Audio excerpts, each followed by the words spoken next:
Welcome back, boxing fans, to another great show with Sean on boxing. Today, we're doing the Grand Prix Part 2. Obviously, we talked about this last month, the Saudi Arabian Ring Magazine boxing card, which was being represented by four weight divisions. And obviously, it's a group of fighters within these ranking divisions. Obviously, these guys generally are below the top 15, and they're all fighting to see who is the best of the next level of opponents in these weight classes. Today is round two. The fight that's on right now, just finished, was a Chinese fighter against South African fighter, uh, Kosi versus Ju Wu. Uh, I would predict that Ju Wu lost this fight, and Kosi, the South African, is the one that ended up getting the win. But we will find out. But obviously, it's a deep card. You can see here a lot of boxing today and tomorrow. If I remember correctly, it might have been 2 days.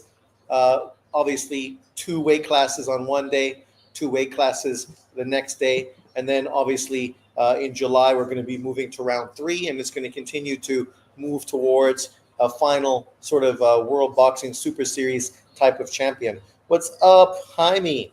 I literally just woke up. Well, you got a shitload of boxing right now, free on YouTube. It's also on DAZN. So that's the good thing about this. If you have DAZN, you can watch it there. If not, it's right there on YouTube. So the more the merrier. This fight right now is what you expect against two fighters that are probably ranked anywhere between 20 and 30 in their weight division. Two strong guys. It's only 6-round fights, so they don't last too long. So, you really get the best effort from everybody because they're fighting to win, right? Right now, Kosi is the guy who has been dominating this fight. He's just the more active fighter, landing the bigger shots. Ju is game, but very similar to our Japanese compatriot we saw last night. He also has very terrible defense and carries his hands very low. Right now, these two fighters that are fighting, this is Ju 15-1, 2 draws, 3 knockouts. Not really a power puncher out of China. He is fighting, of course, South African fighter who currently is 8-2, 5 knockouts, only stopped once in his career. 28 years old. You can look at their resumes. They've all been fighting mostly domestic level opposition. Did you see the photo of Canelo Crawford having a dinner date? I did see that with Turki Al-Sheikh. For them, it's all business, right? That shows you really the reality of what this shit is. It's business. They know it's business. There's no animosity between either one of them. They're doing what they should do. They're getting paid to put on one of the biggest fights of 2025. The irony is, I heard John Boxing yesterday saying the biggest fight of 2025 is a potential Boots Ennis versus Howard Nelson. What's his name? As if that's a bigger fight than Canelo Alvarez versus Bud Crawford. There's no way in reality that's a bigger fight. It's like a fucking, potentially a third fight on that pay-per-view because Boots is not that big. And the other guy, I never fucking can remember his name. So what does that tell you about him? But this card today, it should have some good fights. If I remember correctly, there's some good opponents. This guy I really liked. I don't know if his fight's going to be next, but this guy, Alan David Krenz, 15-1, 14 KOs. I think he's Argentinian. Yes, Argentinian. This guy's 24 years old. He was fucking great last time. Super exciting. He fought undefeated fighter Beltran in a war that went 6 rounds, right? It was a great matchup. Beltran, solid fighter. He was fucking game, resilient, Filipino fighter. He really brought it, and it was a great performance.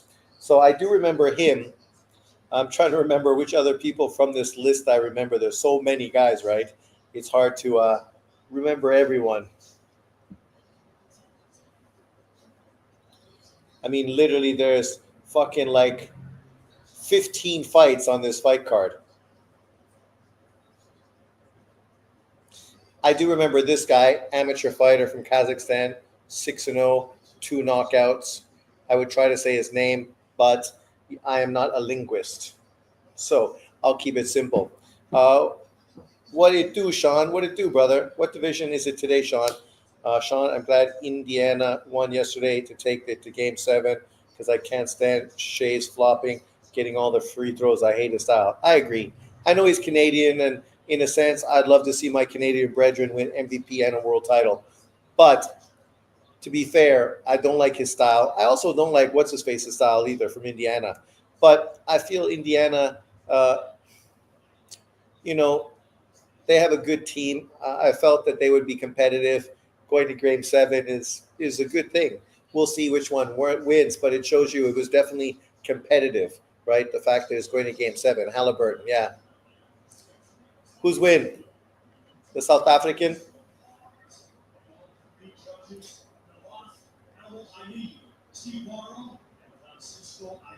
Drunk Irishman.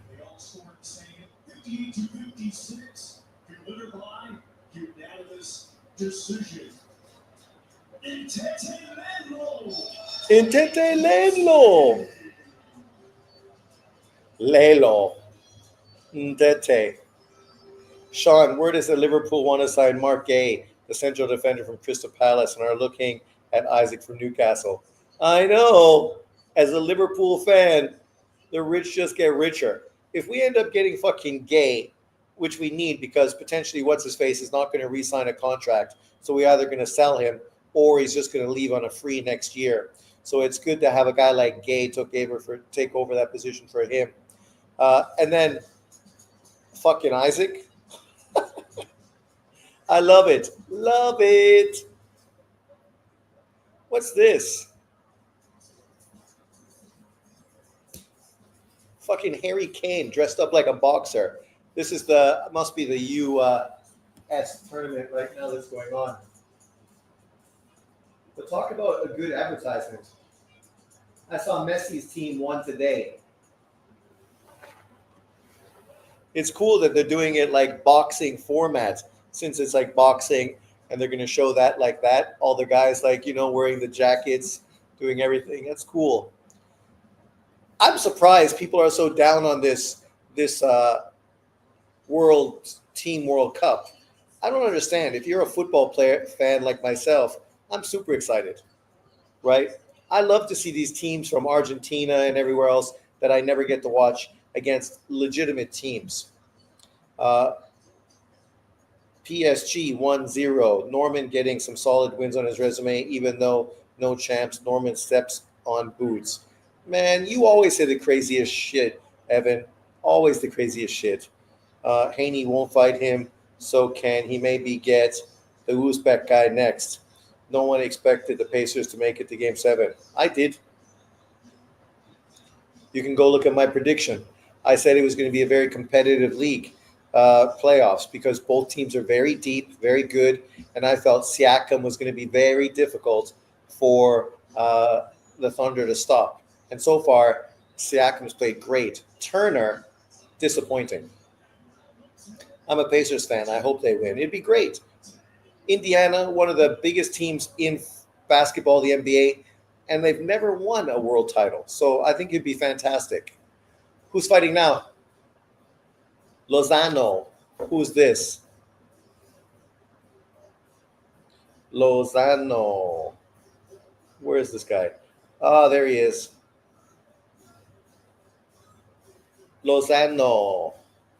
Danilo Lozano, 13-0, 8 KOs from Ukraine. He is 22 years old. These guys are all young and up-and-comers too, right?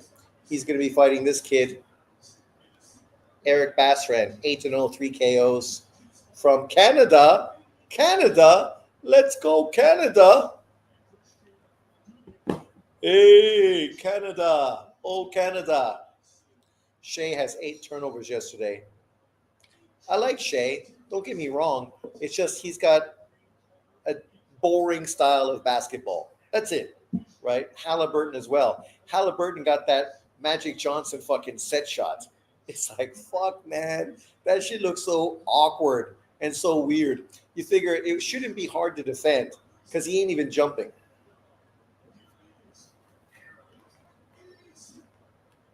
Oh, what happened?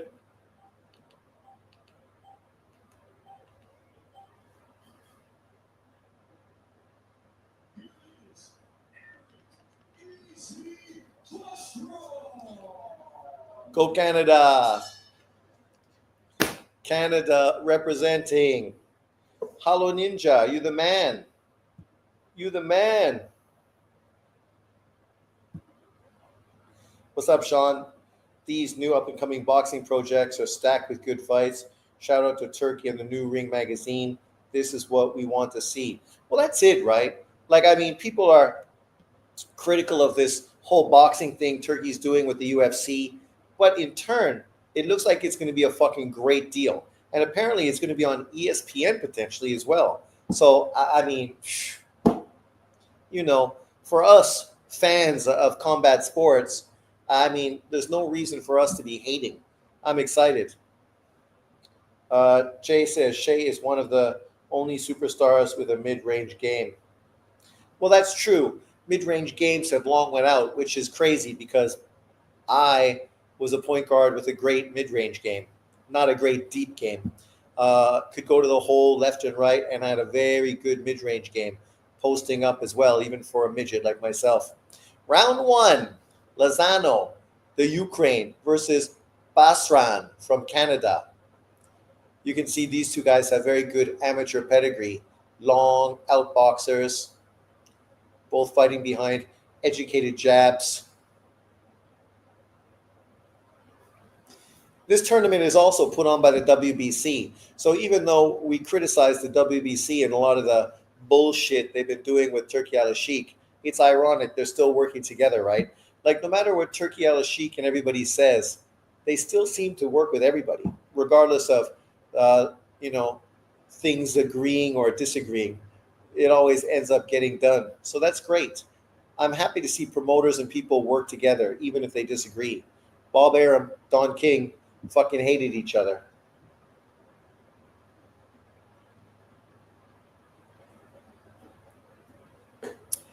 Let's go, Canada. Beat this guy's ass. Already the Ukrainian's face looks pretty red. That's why I got like those Middle Eastern Canadians. That's it. Let your hands go. You can move, and then combination. Good jab from the Ukrainian.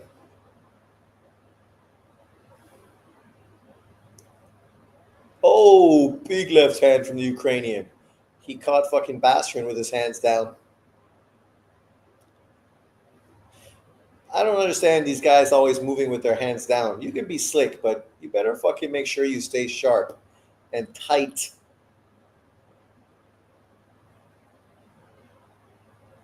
This guy's definitely a sweetie pie the way he fights Bastian.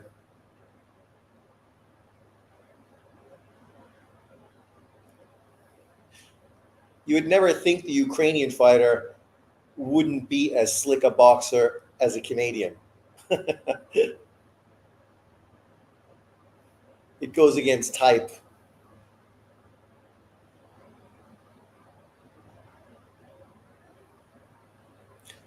Let those hands go. Bastian has to throw a little bit more to the body. You're never going to be great if you just fucking move, and go for the head. How's my sound, guys? Is it like a wind sound or echo? Because my fan is going, and I know before people complained. Let me know. I can always turn the fan off or redirect it.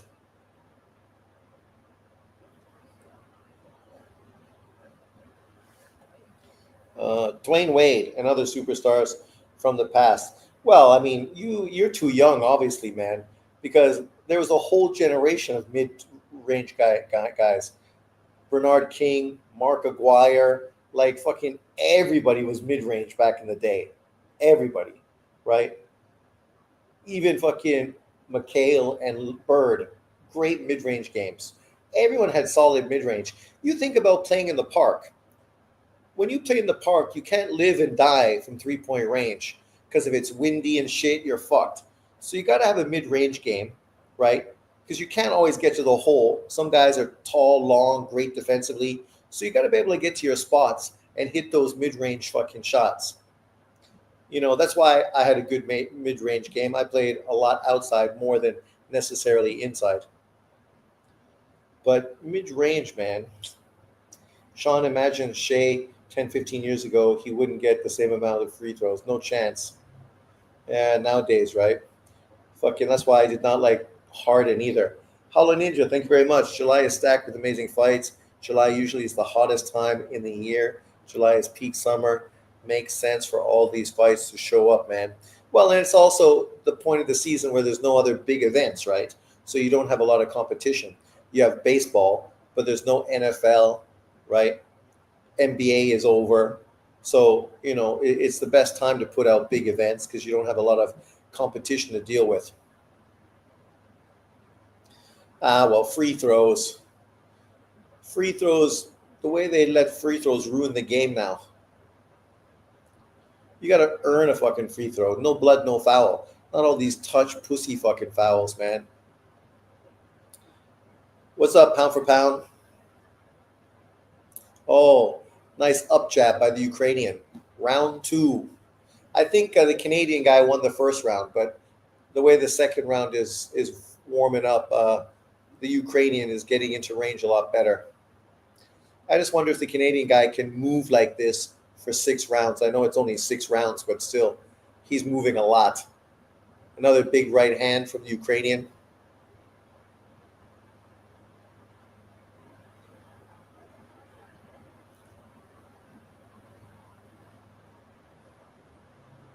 Yeah, the Ukrainian guy's definitely got into range now and timing him a lot more.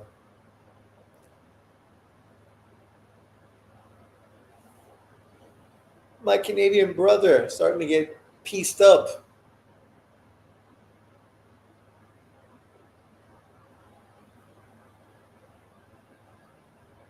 Dropped him. Oh, you're a few seconds before me. That didn't even look like a great shot, right? Like a fucking punch to drop him like that. It's that beard. It covers the fucking Amir Khan chin. Come on, you're letting Canada down.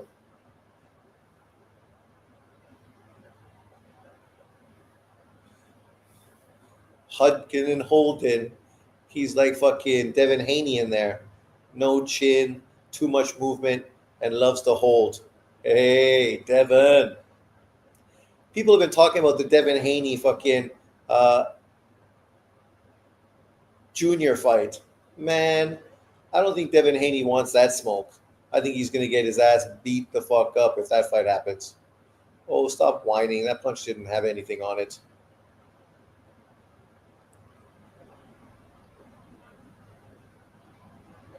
Oh, big left.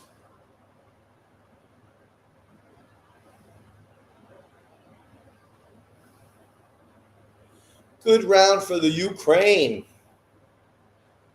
Good day, pound for pound.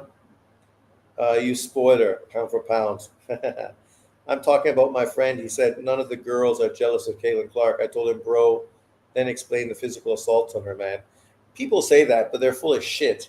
Of course they are. We could hear all the negative things from day one. People have been saying, not giving her credit for all the fucking attention the WNBA is getting now that she's there. And it's nothing to do with fucking other people. Asia Wilson is playing like garbage right now. No one cares because when she was MVP last year, nobody fucking cared, right? Nobody cared. She didn't play in that summer thing. No one cared. They cared that Caitlin Clark didn't play.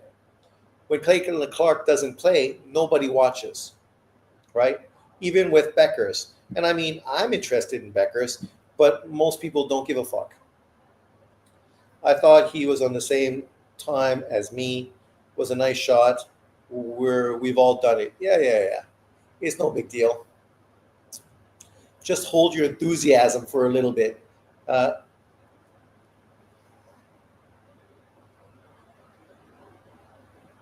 how do they list the score for round three? Isn't it in round three right now?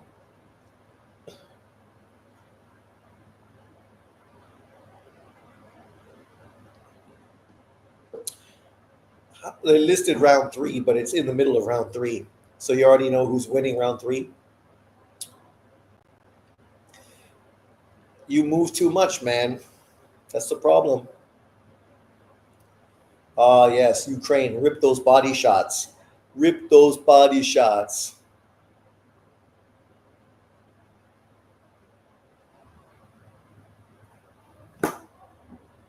Let's take a quick peek at these guys and who are they? Basran, not much power, 26 years old. He's fought Isaiah Johnson. He beat in the last round, who was 11-0. That was a good win, won by split decision. And prior to that, he's fought nobody. Oh, he's down again. Was that a body shot? I think it was a body shot. I didn't see it, but his reaction looks like a body shot. And I know the Ukrainian was landing some big ones.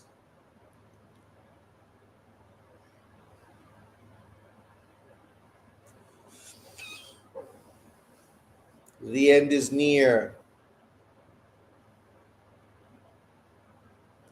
For Lazone, the Ukrainian, he's got some power, only 22 years of age.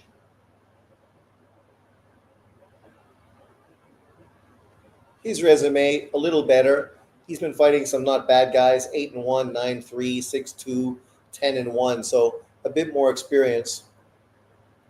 In the amateurs, what was his record? 14-10, but you know, these BoxRec amateur resumes, it doesn't really tell you the whole story.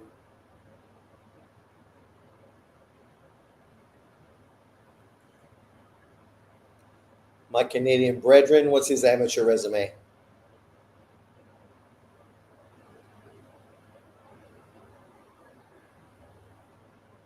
Down again.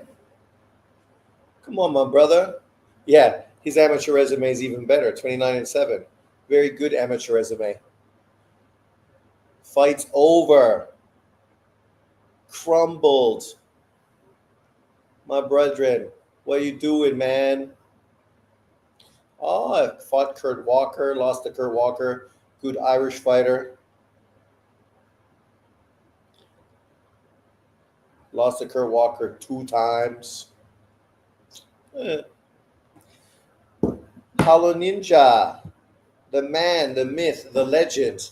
Caitlin Clark is fun and she's willing to play sweaty hard like a man and win. The other girls play like they don't want to break a nail or something. Well, you got to love what's-her-face, her teammate, with the kung fu action grips that she put on that girl the other day, grabbing her behind her head like this and just fucking controlling her. Why didn't they make a video on them 2 girls beating Clark up on the court? Well, the truth is they don't want to fucking act as if they're kowtowing to fucking Caitlin Clark. So they rather sort of talk against her because they're afraid all the negativity from the other players in the league. One poked her in the eye, the other shoved her to the ground. The girl that shoved her to the ground, Mayberry, is a very good player, but she should have been fucking ejected. Third person in, attacked from fucking behind. She should have been out of the game fucking instantaneously. The girl that poked her in the eye, I mean, you know, shit happens. That was more of an accident. But I think it's surprising that they gave Caitlin Clark a technical because the girl's in her face after poking in their eye and she pushed her off. If someone pokes you in the eye, your instant fucking reaction is to get away from people, to get room and try to fucking recenter and calibrate yourself. If someone's still in your face, you're going to fucking push them off, right? So I don't think she deserved a fucking technical, not even close to a technical there. That was some bullshit. But yeah, I gotta like what's her face who fucking ripped that girl to the ground with a 2-hand takedown and then controlled her and fucking talked to her like she's gonna kill her.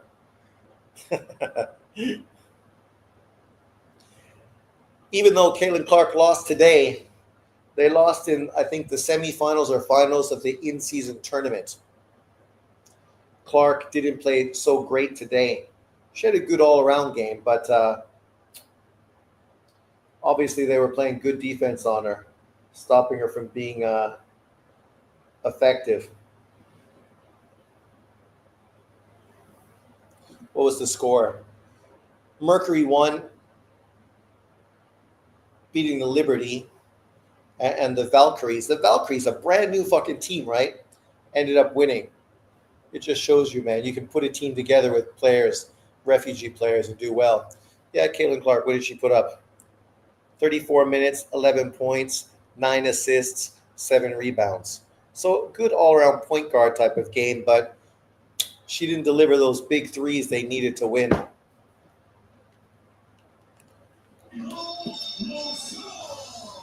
Lozon, Ukrainian. That was great. Then she went straight at her when she got up. Mm. I just like the fact that she controlled her head, right? And then was just fucking, I'll fucking kill you. You fucking, yeah. She's got no fear. Apparently, she was a Missouri black belt karate person when she was like 6 years old.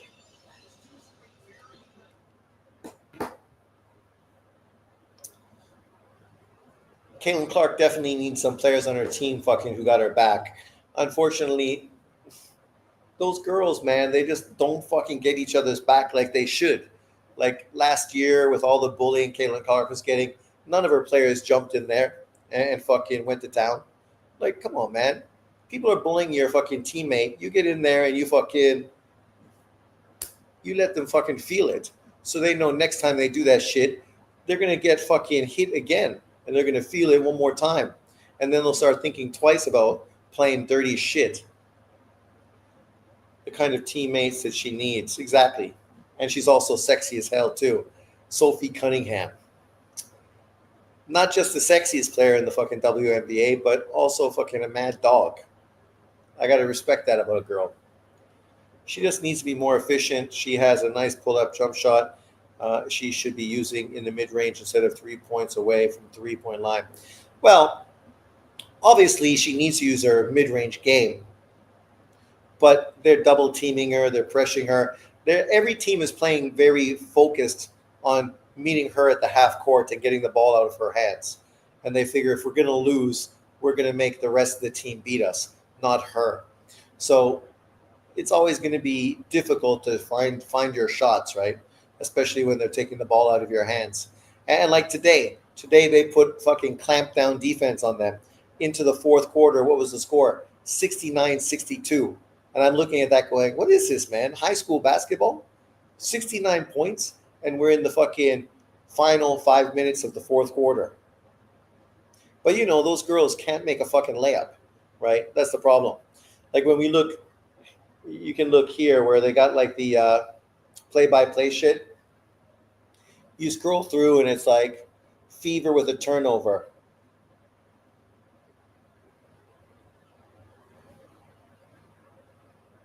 Amory misses a fucking free throw. Caitlin Clark misses a three-pointer. Someone makes a jump shot. Someone misses a three-pointer. Someone makes a layup. Someone makes their free throws. Cunningham makes a three-pointer. Burton makes 2 free throws. Leticia misses a fucking jump shot. Caitlin Clark makes her free throws. Thompson makes a free throw, a three-pointer. Mitchell misses a three-pointer. Boston with a rebound. Lexi Hall misses a jump shot. Makes a free throw. So it's all like missed shots and fucking free throws, right? Fouls and free throws. That's why the game outside of Caitlin Clark, people just aren't that fucking interested. It's boring. Who's this one? Argentinian. Is this my man? The knockout artist? Oh, this is the guy from Uzbekistan.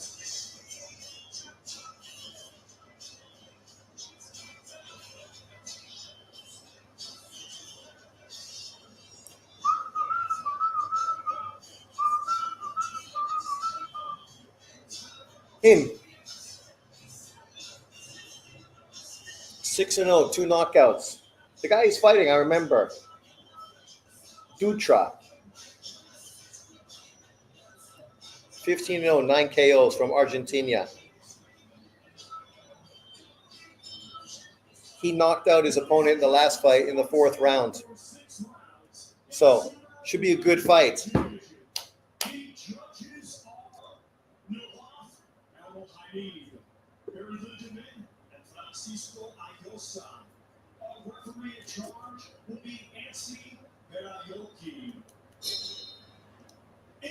Must be Finnish. Ansi Yanoki.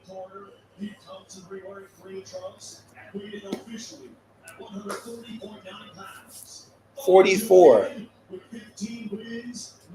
So these guys are like 140 pounders, junior welterweights.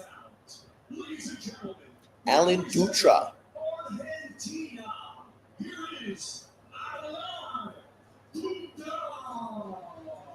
Duta. Lille, where are you?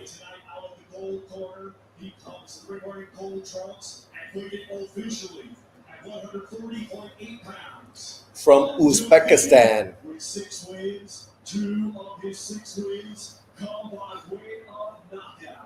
Ladies and gentlemen, representing Uzbekistan, here is Lukibino Twistle. Let's go. This fight should be good. Two undefeated fighters. What's his face? Obviously had a very good amateur pedigree. What was his amateur? Where's that shit? Let's check it out. Yeah, amateur 48-8.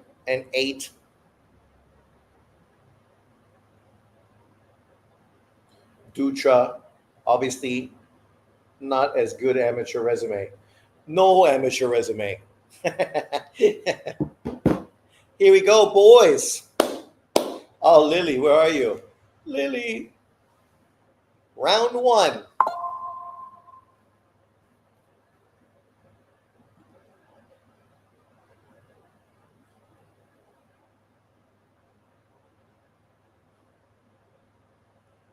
The skilled Uzbekistani amateur fighter versus the tall, rangy, knockout Argentinian.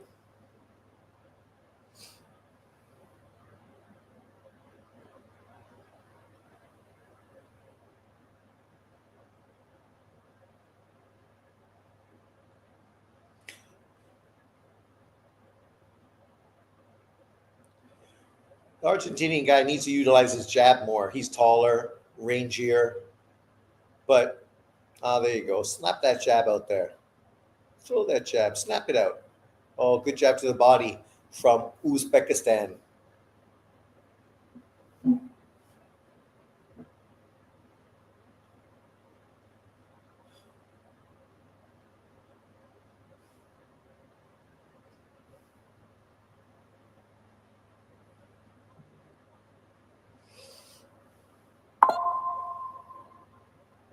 You can definitely see the pedigree of the Uzbekistani guy. Hands up, good defense, jab to the body, controlling range.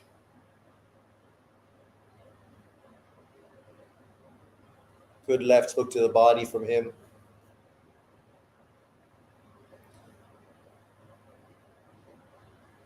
Whereas the Argentinian guy is too busy waiting.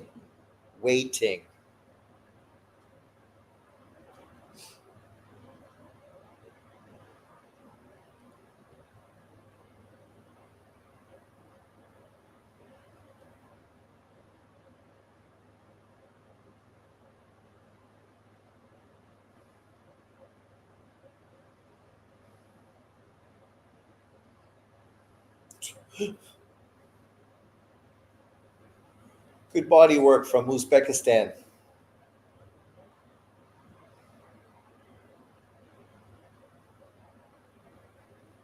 He's just trying to break this guy down.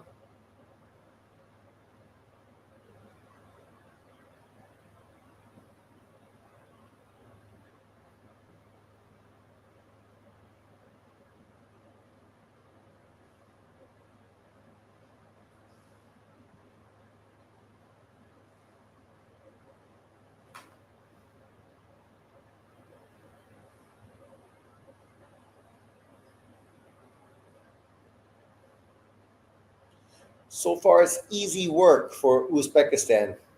Round one, Uzbekistan. Easy work. Uzbekistan fighters are dangerous. Did you see the Olympics? Well, that's what I said. I've made videos about it. Out of the 7 weight divisions, Uzbekistan won 5 gold medals. And you notice a lot of these casual Americans don't even talk about it. They talk about America's dominance of boxing.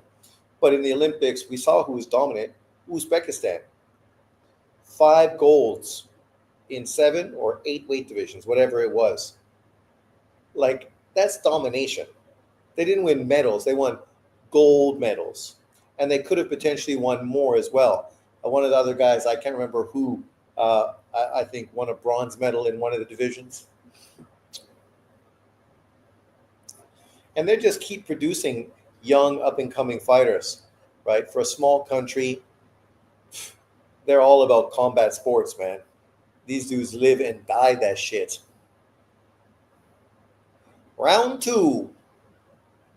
Let's see if Dutra can get a little more busy.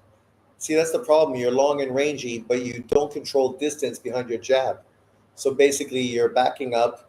He's taking away your power, and he's just breaking you down step by step.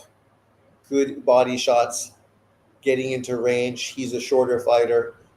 He's able to get his hands off far better than you are. You're the rangy fighter on the outside, and you're never in a position of fucking comfort. You're always on the defense.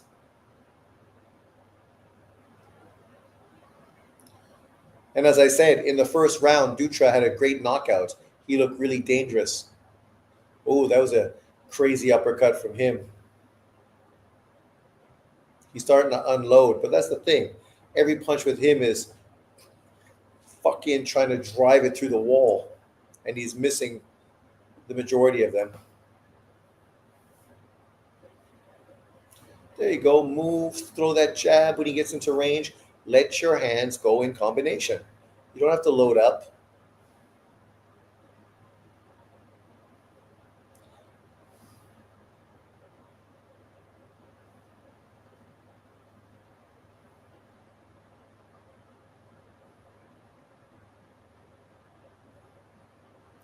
I don't know if this Uzbekistani guy is going to become a world champion at 140, but I won't be surprised if he's fighting for a world title in 2026, even though he's only has 7 professional fights after this one. These guys are very fucking well developed, so it's not going to take them long to be in the mix.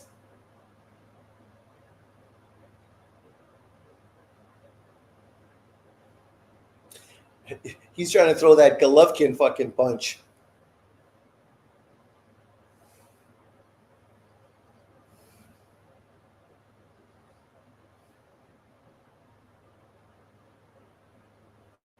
Let's go.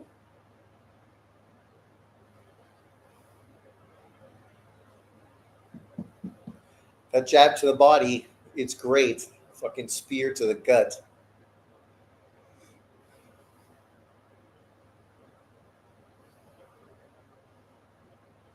Remember, people, to hit the like button. I appreciate it. Obviously, it helps my channel. The more people identify on YouTube that people are actually watching my stuff. I'm still trying to get to that 1,000 fucking number.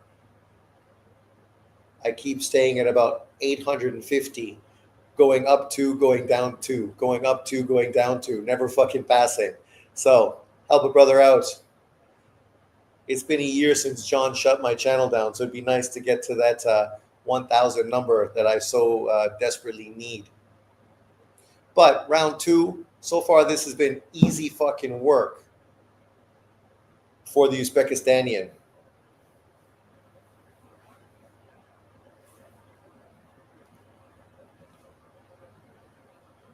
Easy work, my brother. Easy work. Let's see who this guy fought in the amateurs. He also fought in AIBA, which obviously is the Russian league, and they also do sort of a semi-pro type of thing as well. Oh, okay.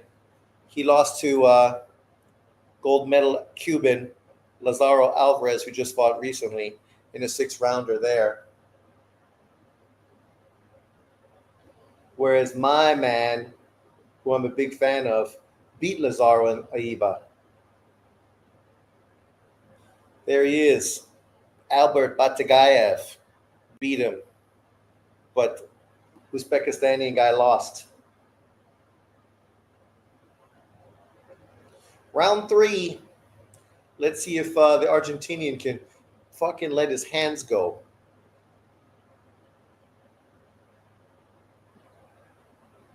Oh, he fought Ruslan Abdullayev. Ruslan Abdullayev, man. That dude is a fucking killer for Golden Boy. If you don't know him, now you know him. 48-6 as an amateur. The dude's the real deal. Right now as a pro, 2-0. I think he's got a fight coming up sometime soon. Not yet, but he's impressive. Will this guy lose to? Abdullayev. Oh, Singh.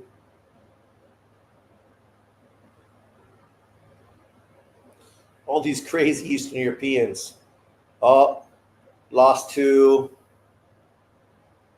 Andy Cruz.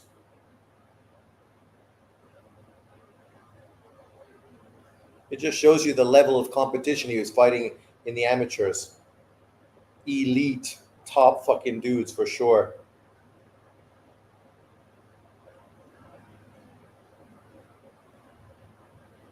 Cruza, Andy Cruza.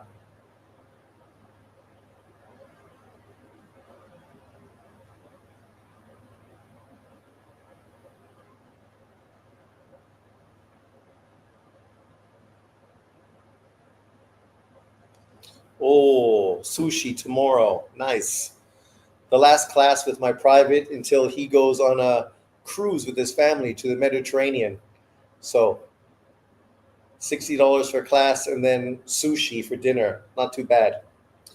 Bill Haney called Devin's performance the sweet science against Ramirez. Of course he did. What's he going to say, right, about his son? You know, to be fair, I mean, Devin Haney boxed well, but he did not need to be that fucking defensive against an opponent like Ramirez, right?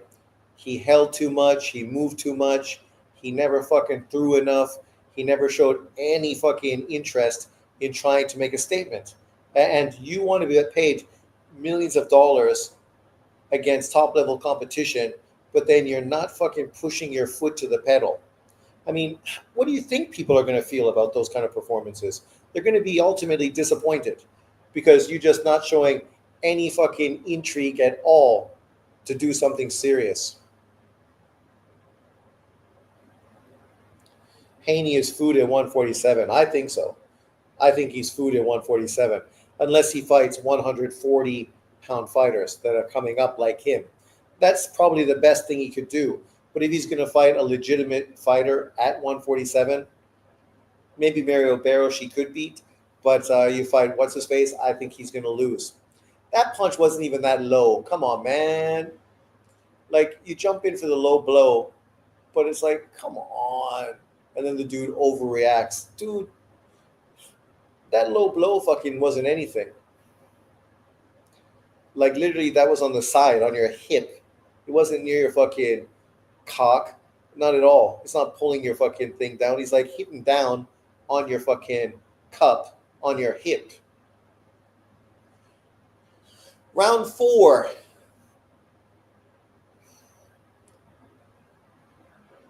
Let's see if Uzbekistan can put some fucking pressure on this dude, make a statement. Because so far, it's a clean sweep.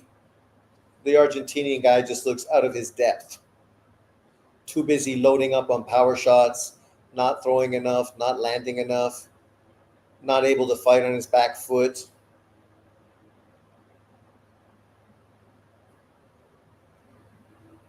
There you go. He landed some shots. When he's moving forward, letting his hands go, he's dangerous. The problem is he can't use his jab, so it's hard for him to establish distance and be aggressive. Nice little uppercut in the inside from him. Oh my God, ref. I'm throwing body shots.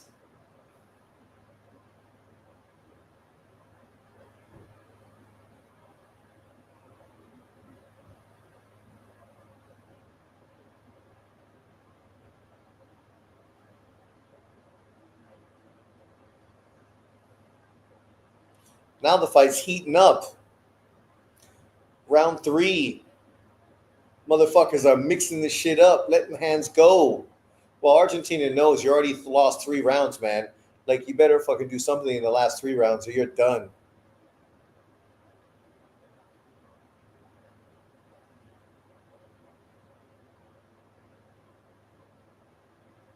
I think the problem with the Uzbekistani guy, it doesn't really seem to have much power. So, how big of an impact is he going to make as a pro? Oh my God. Stop with the fucking crying. Fight, motherfucker.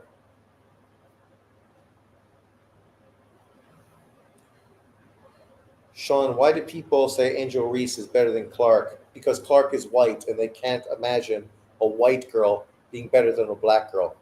When Clark shoots over 40% from 30 feet away, while Reese shoots under 40% from 5 feet, she's shooting like 31%. Their skin level isn't even remotely close. Skin level or skill level. Looks like a middle schooler bigger than anyone else versus a skilled pro. Well, that's what she is, right? Like, she gets benefits because she's a good rebounder. But when people say me bounds, it's because half of the rebounds she gets are missed fucking layups from herself, who's shooting like 31, 32% from the field. You're an inside player shooting less than 50% from the fucking paint. Like, come on, man. Like, as a big girl in the league, you should be fucking shooting 50 to 60% on the inside. Fine, outside 3 pointers, no one expects her to shoot fucking as well as Clark. But to be fair, Angel Reese, she's not a bad passer. Her passing skills are pretty good. She's just offensively fucking really limited. And the only thing she does is rebound with passion, right? But then she's all over social media, fucking talking shit. People acting like she's the face of boxing. She ended up winning BET Female Athlete of the Year. What? Come on. So the MVP of last year's WNBA, she wasn't the player of the year. Angel Reese was. Like, these people trying to jam fucking people down our throats, acting as if somehow they fucking have done something. Like, I would not be surprised if in 5 years Angel Reese is no longer in the W. She's on fucking OnlyFans or doing other things to make money, all about fashion and sexuality. Because really, that's what she prefers, right?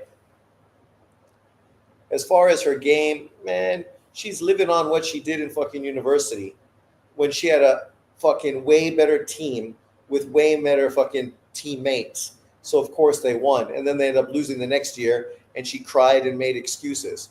It's like, fuck, stop the cap. Loma is the sweet science of boxing. Usyk is sweet science of boxing. Haney's jab, grab, hold, run technique is what Americans, certain boxing fans believe that is the sweet science. Well, the irony is when the Klitschko's and Lennox Lewis were fighting the same way, people were very critical of them. Just fighting behind jabs, controlling distance. Whenever anyone got inside, then they held them, right? People shit all over those dudes for that. But you're going to like give Devin Haney a pass because he looks like you. Yeah, okay. Who gives a fuck? I just had my Canadian brethren get beat by a fucking Ukrainian. You don't see me moaning and groaning because Canada lost.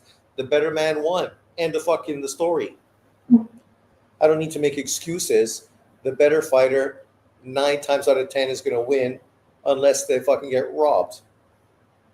When that happens, it is what it is. You hope they can come back and redeem themselves and get fucking some level of a call from those refs that robbed them before. But round 5, the Argentinian guy is pushing hard. He's got to, because he's already down rounds, right? So you better make sure you come out and do something. Like literally, he's down 4 rounds to fucking 0.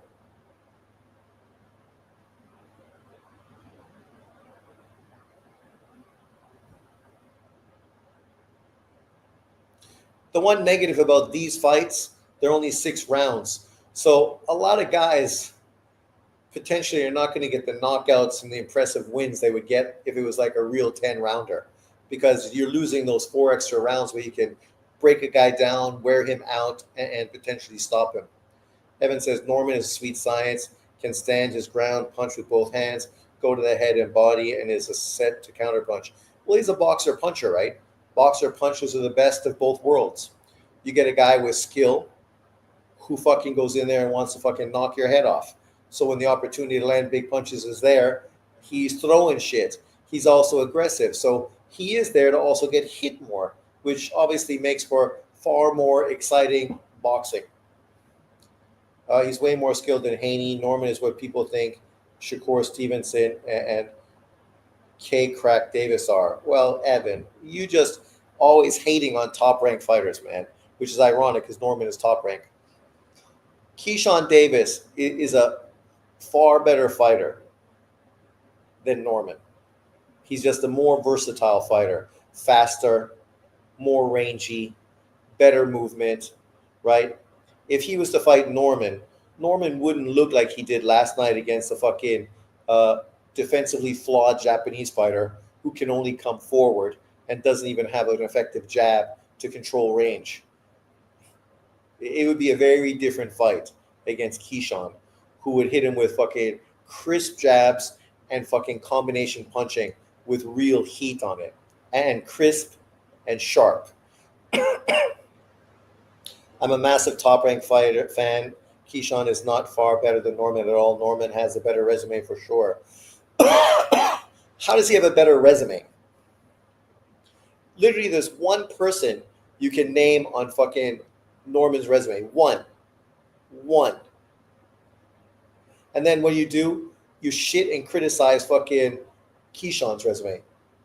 Keyshawn fought a guy that actually earned his world title, right? By beating Dennis. Norman did the same by beating Santillan. But you're going to say Dennis was old. What do you mean? Dennis's best win is better than fucking Santillan's best win. And it ain't even fucking close. And Santillan gave Norman a fucking tough fight. Dennis gave fucking... It was easy work. Easy work. People give Norman so much credit for a C-level opponent yesterday. Norman gets wins over Santillan and Sasaki. He's about to get another win, top 10 win at 147. He just beat fucking Jin Sasaki. What do you mean he's about to get another win? What do you mean about? Fucking 6 months from now. How long did it take him fucking, just because he's been active now with these two fights back to back, even though he ducked a fucking Boots Ennis fight for $1.7 million. Like, I like Norman, but you're fucking full of cap, brother. This tells you how biased people are. Floyd 50-0. Well, would you imagine if Julio Cesar Chavez Sr. would have stopped and retired when he was 87-0? So Floyd's 50-0 record is a joke. Well, that's the thing, right? But people that blow smoke up Floyd's ass would have been critical of Julio Cesar Chavez. They would have said, he retired to duck opponents and do whatever, but come on, right? Historically, we had tons of fighters that had better than 50-0 records. Floyd is a great fighter, but people need to get off fucking the crack. That's what they have to do. No one was calling Norman's opponent a Japanese can.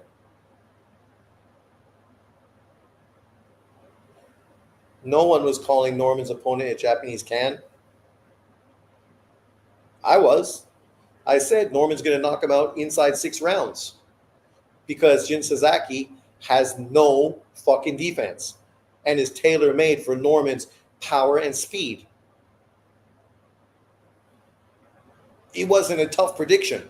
It was literally the easiest prediction I made all fucking year with regards to boxing. Easiest. Simple. And to say that, it's still a great win. I'm not taking anything away from Norman. Spectacular fucking knockouts. But to now act as if he's like something, calm down. Let the dude fucking earn it in the ring. He's still young. He's younger than Keyshawn, right? Keyshawn's 26? Norman's 24. So by the time Norman's 24, maybe he's going to be the baddest man on the planet. Maybe. I ain't saying he doesn't have the potential, but let's not fucking blow smoke up the guy's ass until he actually fucking does it. Come on, bro. The guy looked like a blown up 140 pounder. Terrible defense. Terrible defense. No defense. His hand was down fucking the majority of the times. Oh, they're bombing now, which means the Argentinians fucking gonna get countered. Oh, yes. He's fucking tired too, but he's fucking game. He knows he's got to fucking knock him out. You got to knock him out because, man, you lost every fucking round. It was not a great performance. You need to improve your fucking jab big time. Oh, fucking headbutt. Yeah, that's a headbutt. You came in fucking with your head. But the Argentinian guy played up the pussy shit all the time. Guys coming in like that, you got your gloves in front of your fucking face. How come you getting hit by his head? Right? That's what killed me with Donald Curry. I love Donald Curry. But after Donald Curry lost, the dude could not get away from a fucking headbutt. Every single fight, fucking headbutt. Cut by a headbutt. Right? Every fight. And it was like, dude, man, your hands are up here. How are you fucking getting hit by a headbutt? Fuck, you see the guy coming forward. If you can move from a punch, you can't move from a fucking headbutt? Fucking throw your elbow up. Do that. Do that a couple times. When he fucking drives his fucking head into your elbow, how many times do you think he's going to come in with a fucking head after that? Fucking zero. And you say, sorry, I'm just fucking defending myself. I can't help it if he's ramming his face off my elbow, stupid motherfucker.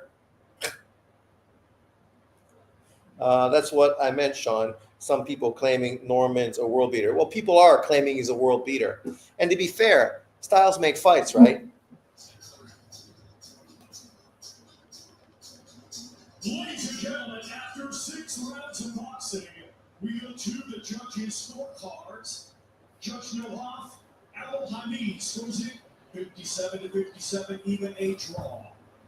And both judges, Barry Lindemann and Francisco Ayosa, are in agreement. Scoring the same, 58-56, both for your winner by majority decision. That's a terrible fucking scorecard. He won easy every round. Scorecard was crap. A draw? No fucking draw, man. None. No way could you fucking say there was a draw there. Impossible.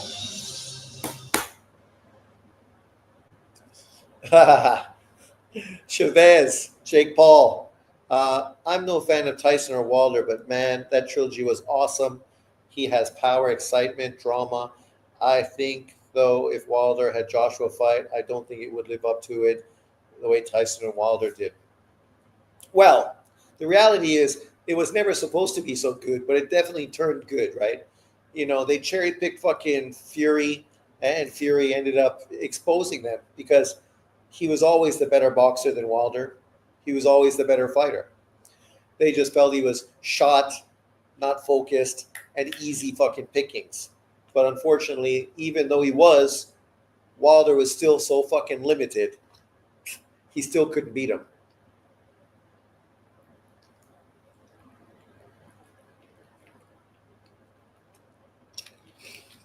Jake Paul. It always seems like the network fan doesn't seem to give you the credit they deserve.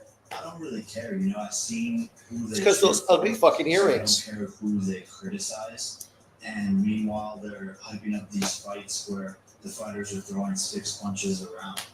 You know, and it's the most boring fights we've seen this year. True. And so I understand why people wanted to, you know, safeguard their sport, protect it, criticize me, pull me down, all of these things. But they don't know who I am. They don't know how serious I take the sport. And the real ones, He is taking it Mike serious. Tyson, Vander Holyfield, Manny Pacquiao, you know, even Floyd, all of these people are the ones who give me the respect and see what I've done for the sport. And that's what really matters, not the reporter or the boxing critics who are, of course, going to talk about me.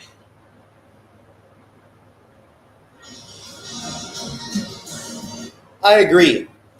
Obviously, I'm not a big supporter of his bullshit fights, but I think he's definitely doing something good for the sport. He's definitely putting in more work than fucking the majority of boxers. The dude's fucking representing. And he's definitely fucking saved women's boxing big time. Saved women's boxing. That dude was a godsend for female boxers. Unfortunately, if you're Clarissa Shields, your stubborn dumbass fucking walked away from it. Because you dumb. And you consistently do dumb shit. Priola. Italian. The Italian stallion. This guy with a haircut like mine. Not now. Now I just went low military. Where's Priola? Priola, where are you? Hey, mamma mia. Here we go. Fiorenzo Priola, 10-05 knockouts. He's as Italian as you can go. Hey, Guido, 22 years old. Been fighting some opponents, some bum-ass opponents. His last fight was a 5-0 guy. Beat, part of that, a 4-0 guy. Now today he's going to jump in and fight a guy who's 13-1-1. The best name on his opponent. Who's this guy? Middle Eastern guy. Oh, Turkish fighter. Fighting out of Dubai. His last fight, he beat a guy who was 12-1. Part of that, 9-0, 6-0, 4-0-1, 9-3, 24-9, 57-14, 6-0-1. Oh, he's been fighting good opponents. I'm picking fucking the Turkish guy to win this fight. He is my prediction to win. Sorry, Guido, but I gotta go with the guy with a way better fucking resume. Guido, the amateur, you know, not a killer of amateur fighters. My Turkish brethren, what did he do? Never fought amateur. Where are we? I think this upcoming fight with Pac-Man is going to be fixed. I think it will be a prelude for Tank and Pac-Man. If Pac-Man looks good, he will fight Tank. It'll be a crazy draw. I think it will be Tank and Pac-Man's last fight. Well, to be fair, if Tank Davis and Pacquiao fight, it will be a fucking huge event. Huge. Especially if Manny goes in there and looks reasonably fucking good against Mario Barros. If he's able to beat Mario Barros and not look like he was given a robbery, but like he earned a solid victory, then a Tank Davis-Manny Pacquiao fight definitely makes a lot of sense. If he goes in there and destroys Mario Barros, then that fight's going to be fucking huge. Fire. People are going to really fucking jump into it. And to be fair, I would have to say a 46-year-old Manny Pacquiao is the best opponent on fucking Tank Davis's resume if he does look good and wins the fight. But I don't think Pacquiao's going to win the fight. I think Mario Barros is going to go in there, make him look old. We're going to feel very fucking sad to watch the fight, just to see a guy that can't pull the trigger literally take an ass beating by an opponent that we know is mediocre. Mediocre Mario Barros. And then Mario Barros is probably going to fight Rolly Romero after that. I think they will fight at 143.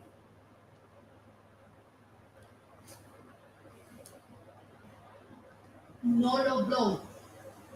50 seconds before the end of the round, you will hear this sound. Yes? Yep. Protect yourself all the time. Touch gloves.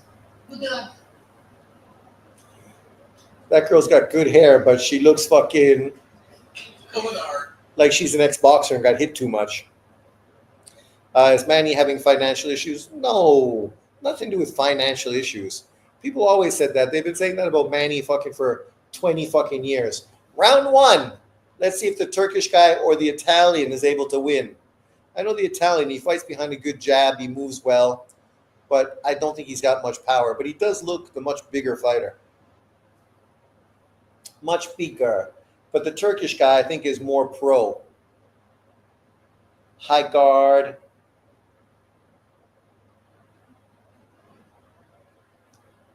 better inside fighter.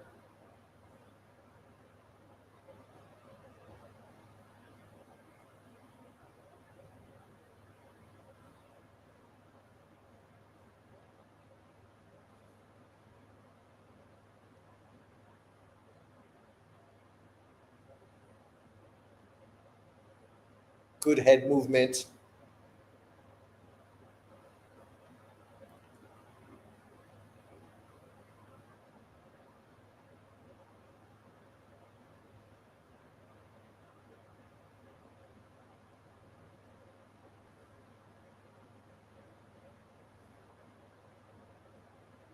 See, like even this Italian guy is a boxer, right? Fighting behind a jab, staying in range, wanting to get off and fucking move and get out of range and stay away from the Turkish guy's power. But he ain't running around the ring like the Canadian guy that, was fighting earlier, circling around the outside of the ring. The Italian guy is trying to control the middle of the round, middle of the ring.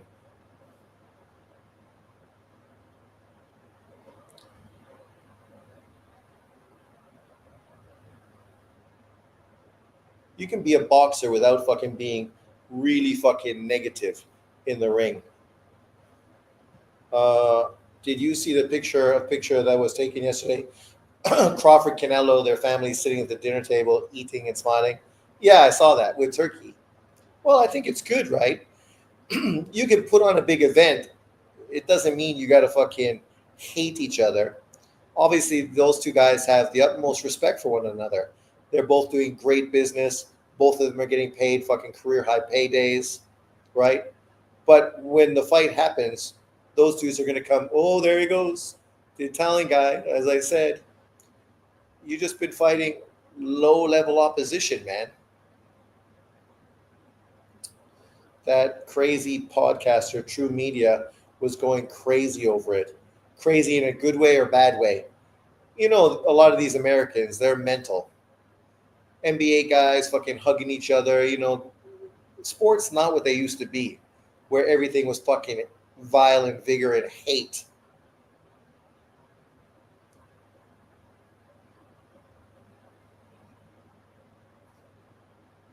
Round one, my Turkish brethren with the fucking knockdown. I called it again. I'm fucking dominating this fucking prediction shit. Boom! Nice counter right hand over the jab. That's it. You gotta fucking mix that jab up, man. Otherwise, that's what's gonna happen.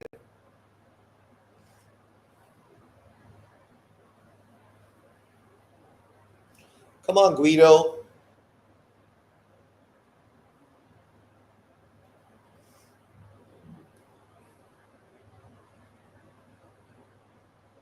I wonder who Guido's corner man is. He definitely looks like an ex-fighter.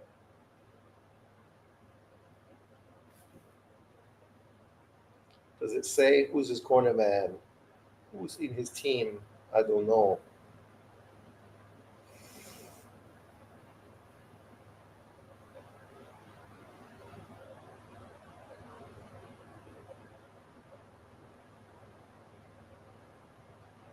No. Round two. Let's see if the Italian can make adjustments. I think now he's getting pushed back against the ropes. That shit ain't going to work out well for him because he's not the better inside fighter.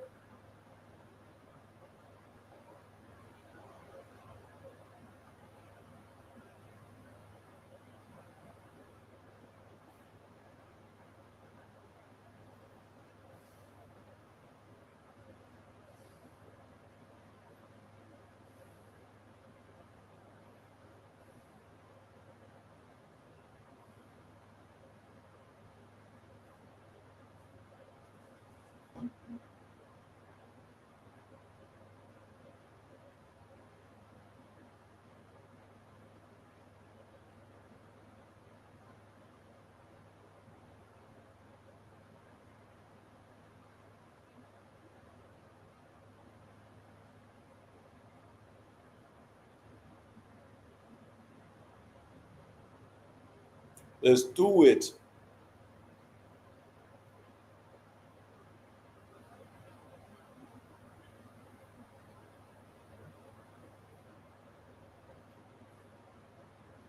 That's it. You gotta fucking throw your punches, move to the side, change the angle. Now you're inside. You don't want to be there.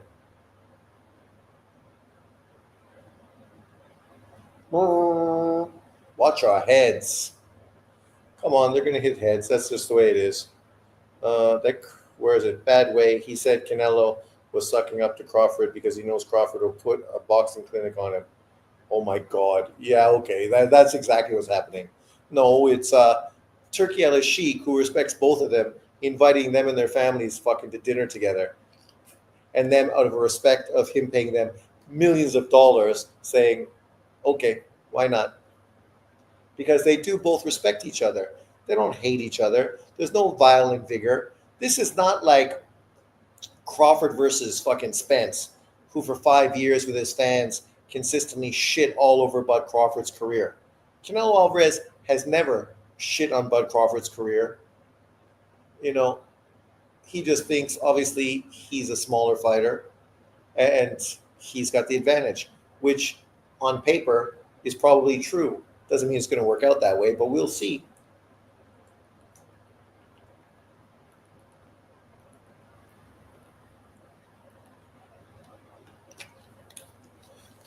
I think maybe Guido pulled this round off just because of his volume. Good comeback, Guido. Don't call it a comeback. I've been here for years. Wish I was young and still boxing. My entrance would have been Rob Zombie's Dracula. I will stop typing and let others type. My bad. Oh, no, Jason. Other people, aren't really writing, so I don't mind having something to respond to, especially between rounds. This is a boxing talk. So, if nobody's talking, then it's just me talking and everybody listening. I don't know if that's what people always want to hear. Especially like going through rounds. I don't need to fucking talk over the fights. We're both watching. So, I don't feel like I need to tell you what you're already watching.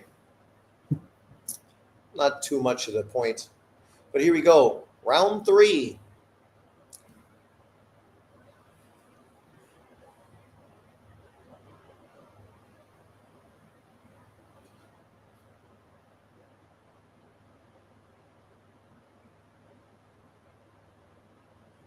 Does that mean they gave the Turkish guy round 2? I don't know if I think he won round 2. I definitely think the Italian was more active, landed more shots, landed more. There's a big right hand from the Italian guy.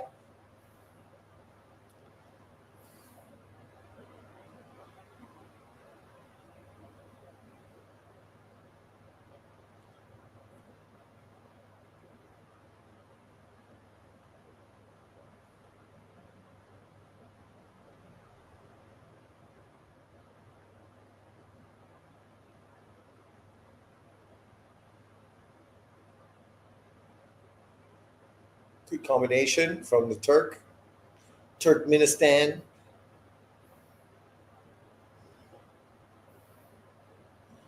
I think the Turkish guy need to fucking put those hooks to the body a little more. Bend down in range, hook to the body more. Take that Italian's legs fucking out. Andre, what's up, my brother? Welcome back to another fine show on Sean's Boxing Channel.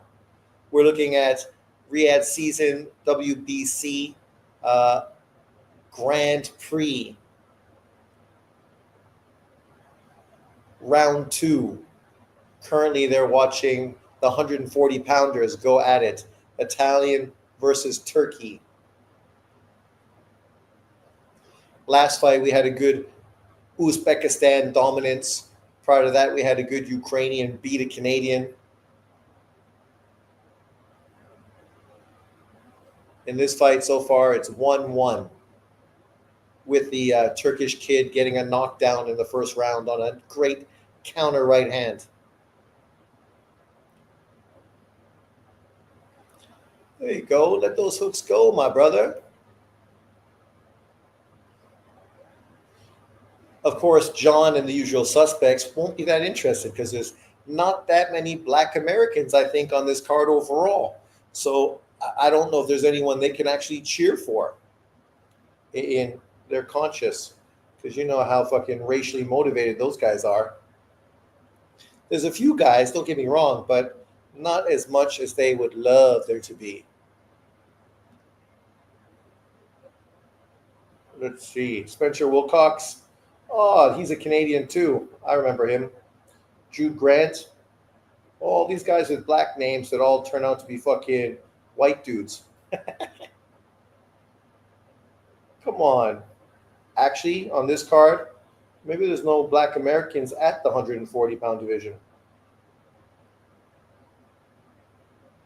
Because I can't see any of them in this fight card. None. Male. Paul Ryan doesn't sound black American. No, looks like an Irishman. Where are we? Federico, what would you say is the main reason there was never talks of Manny versus Floyd 2? Probably because it was probably the most disappointing fight in boxing history. 8 years to build up, only to put on a fucking real stinker, which casual fans paid $85 to watch, and they all really walked away disgusted. I say this story many times. I was camping, but cabin, so not really camping. And on Sunday morning, which is Saturday night, of course, I pull out the laptop and start streaming the Pacquiao Floyd Mayweather fight. Everyone that was camping with me gathered around the fucking laptop to watch the fight.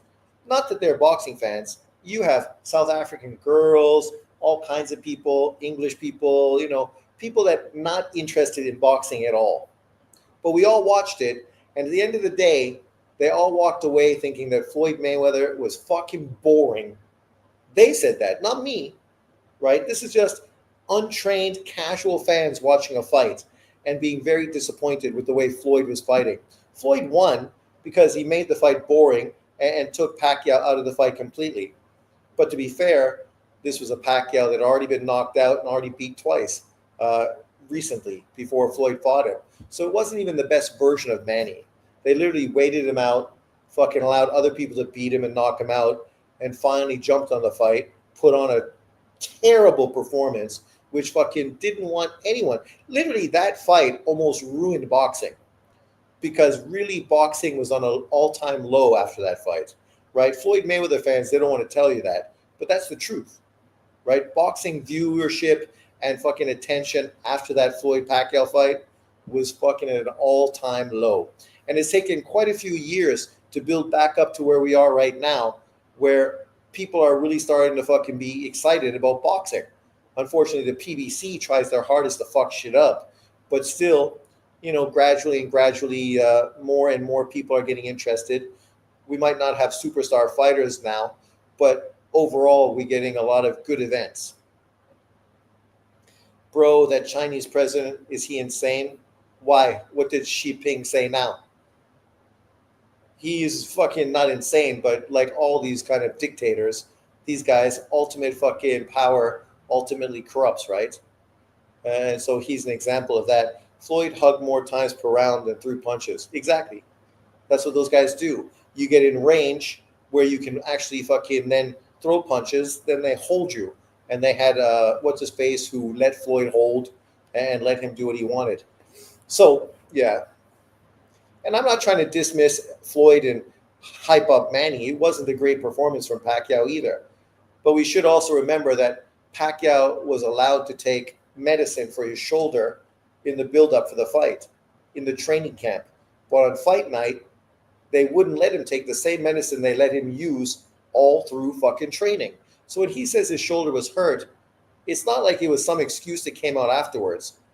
Literally, there was a whole build-up for it. We even saw fucking footage of him fucking sparring and working with one hand in training, right?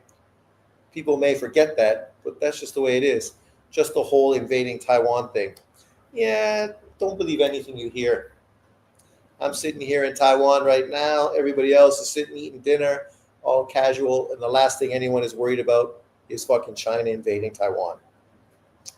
No one's fucking concerned at all. PBC desperate for cash. Tank Pacquiao is next. Barrios taking a 5. Well, that's it. This is what the PBC wants. They want to shove fights down our throats that people literally don't want to watch, just to fucking get that name recognition and fucking juice fucking casual fans as much as they can for all their money. But we see that doesn't fucking help the sport of boxing. It does the opposite. It hurts it, because 9 times out of 10 those fights disappoint and don't live up to fucking expectation.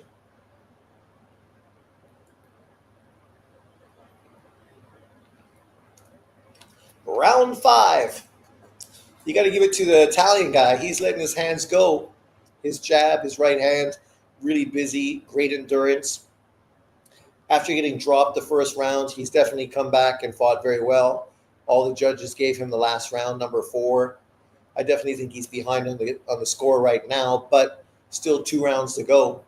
The Turkish guy just hasn't really made any adjustments. He stood in front of him doing the same thing he always did. He's not being aggressive like he should. He should be putting his combinations together, not trying to land big hooks from the outside. He's not going to the body, right? Floyd should get points deducted for excessive holding. Yeah, everyone should.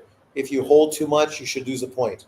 If you run and don't exchange, you should lose fucking points, right? Because boxing is about entertainment. They change the rules in every other sport to make it more entertaining, right? In basketball, no hand checking. They do things to make the scores higher and it more exciting. Boxing is the same. Should be 18 ring for mandatory in boxing, for sure.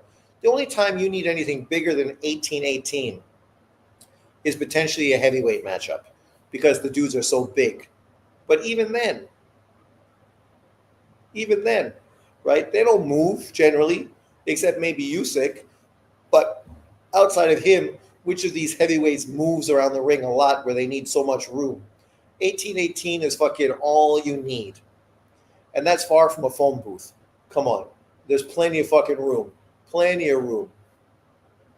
If you got good footwork, 18-18 is no problem.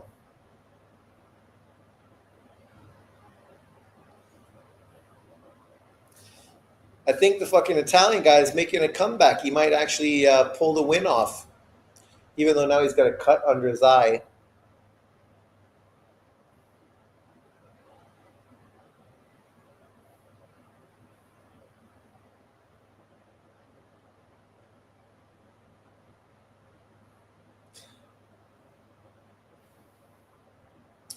All I know is if I had to pick Italian food or Turkish food, it's a tough pick.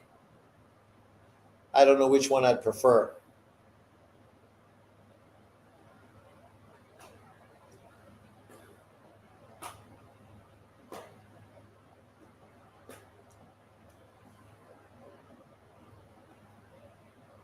See, the Turkish guy should have been trying to get this dude against the ropes to open up on him and stop his movement a lot more than he has. He just hasn't been nearly as effective as he should have been. 18 should be fine for heavyweights. Just make the ropes taller for them. I agree. And tighter, right? That's all. Turkish food. Middle Eastern food, right? Greek, Lebanese. It's all very similar. Good. Yummy.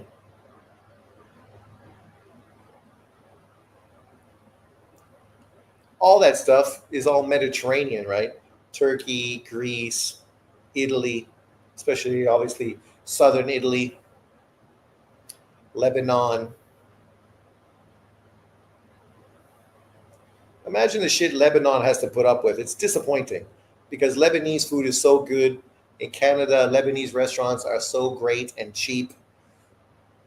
You hate to see Lebanon fucking deal with such bullshit. More power to the Lebanese. Less terrorism, more business. Round 6.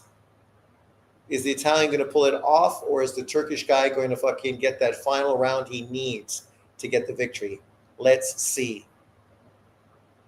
Round 5 was definitely the Italian guy's round. So round 4, round 5, round 1, 2, and maybe 3 was the Turkish guy, maybe. So it could be a draw. Obviously, the Turkish guy got a knockdown, which could be the difference if the fight goes 3-3.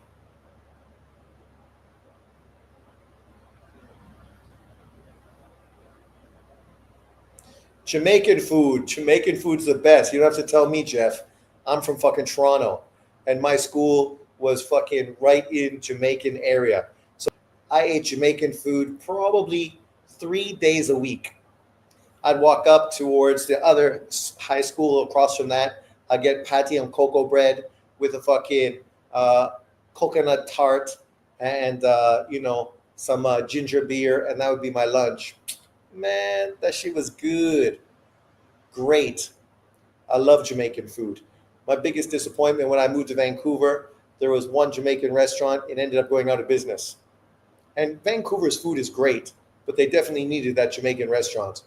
And now, of course, I live in Taiwan, and there's no Jamaican food anywhere. In high school, my friend was Jamaican. He had 4 brothers, and his mother worked 2 jobs, so she was never home. So the brothers took turns cooking, right? And generally, because he was the better cook, he would say, okay, I will cook, you guys clean and do other shit. So he will cook. So I would go to his house after high school. We fucking work out in the basement. We fucking smoke some ganj, some good Jamaican that his brother was bringing from Jamaica into Florida up to Canada from his dad, who was growing it in Jamaica. And then we'd be like trying to hit on his next door neighbor, trying to get some punani, and fucking then eating Jamaican food, red snapper, oxtail, curry chicken. I just call my grandma and say, I'm staying at Bobby's tonight for dinner. I will be home later. It was a good life. And now I have no Jamaican in my life. No punani, no food. Oh, man. I said if I had lots of money, win the lottery in Taiwan, I will get a Jamaican chef from Jamaica. I'll buy fucking container ship of all the shit you need. Fucking Red Stripe beer, bring all that shit, open a restaurant in Taiwan. Even if I don't make money, at least I have a place to hang out, play dominoes in the front stoop, fucking drink some fucking Red Stripe, eat some good Jamaican food all the time, some good tunes going on. At nighttime, you just close the downstairs and turn the upstairs into like a bar. Man, it'll be some good fucking life. I just need to win that lottery. Right now, what is it? 1.5 billion NT. So all the racist rumors are lies. These dudes are stupid. My uncle's married to a black woman. My grandmother was married to a black man in the States. Like literally all my cousins in the States are all mixed because my grandmother is the same grandmother as them. Their grandfather obviously is different. My grandfather is English. Theirs is American GI. So these dudes are dumb. I played basketball in Toronto. Everyone I hung out with was fucking Jamaican. Everybody. All the pussy I had fucking in high school and university. Yeah. So, these dudes are just dumb. And they just think everyone that's not like them is a racist. Jamaican culture is big in London too. Oh, it is, yeah. Well, because Jamaicans, right, they can easily go to England or Canada because obviously Jamaica is part of the Commonwealth. So, mothers will come up, be nurses in Canada, and then easy to bring the rest of the family into Canada. Lennox Lewis, set up a gambling room in the back. I guess I could do that, right? But I'm not much of a gambler, so, that would have to be for other people. Who won? Is the Italian going to win? I don't know. It could be close.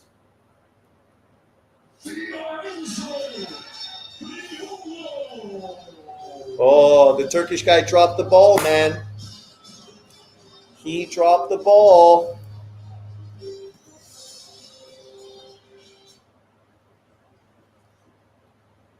He got too cocky after the first round knockdown, and then he made no adjustments for the rest of the fucking fight.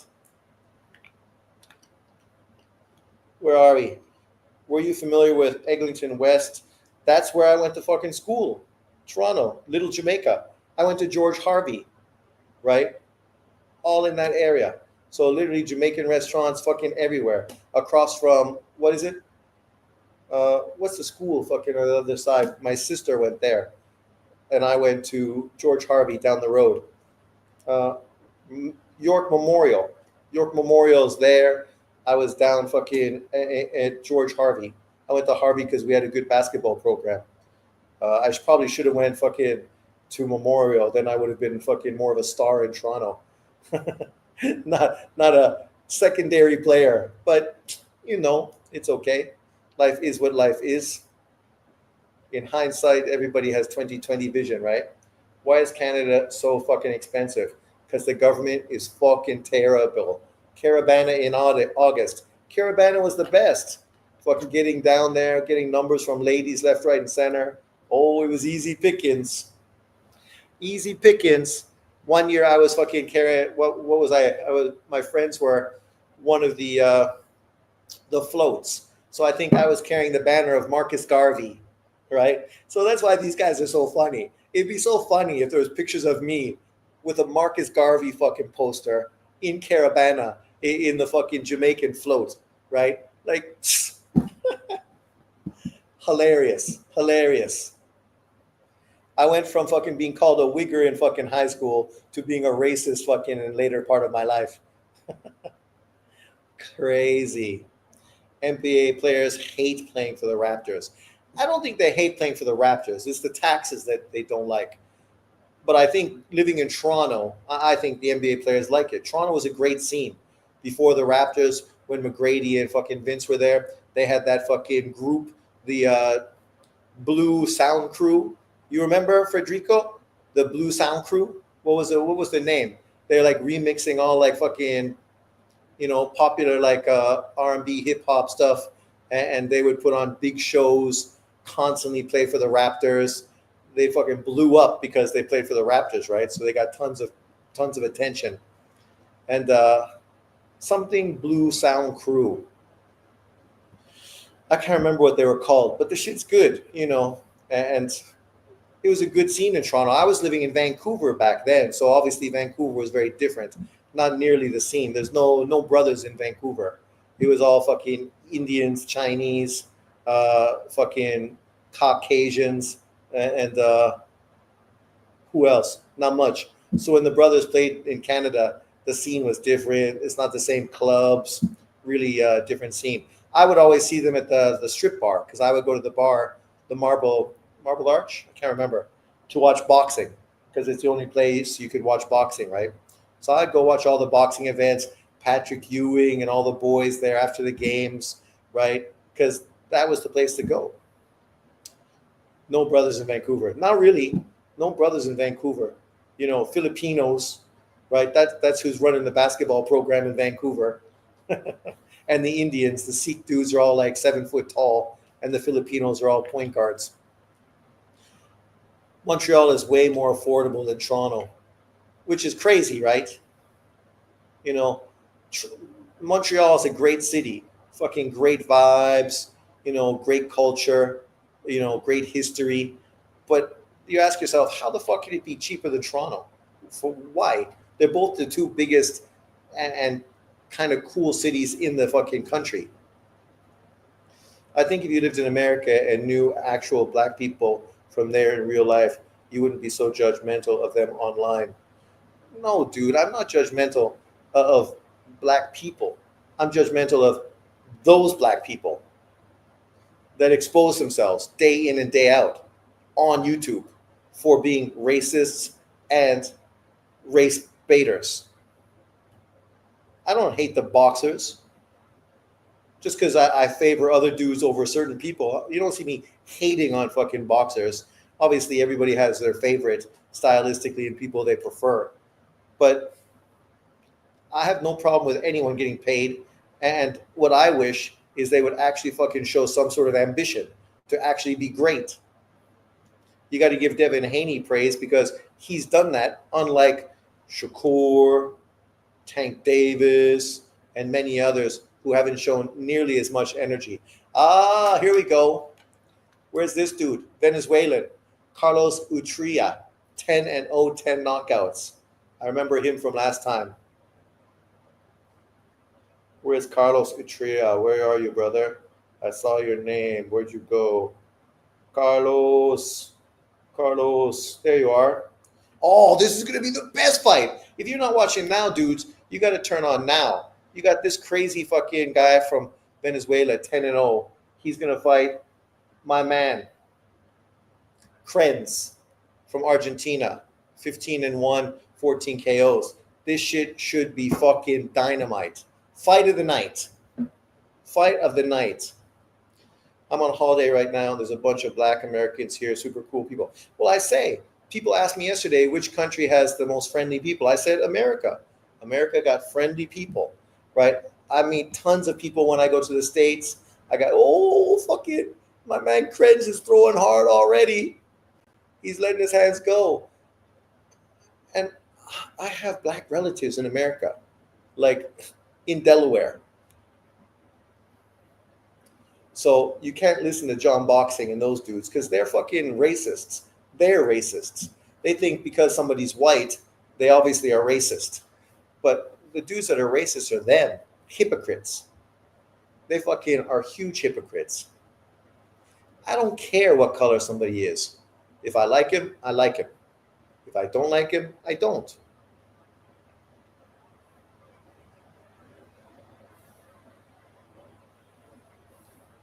Fucking, these two dudes are throwing bombs. Oh.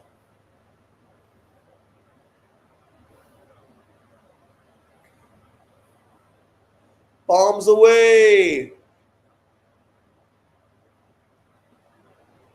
Good body shot from the fucking Venezuelan kid. He got better hooks to the body for sure. His left to the body is nice. He also looks physically a little bigger than Krenz, who's pretty thin looking. But Krenz is a nonstop fucking aggressive, come forward, knock a motherfucker out type of dude.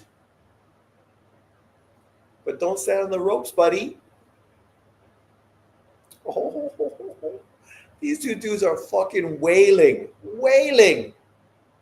Who can take more? That's the question.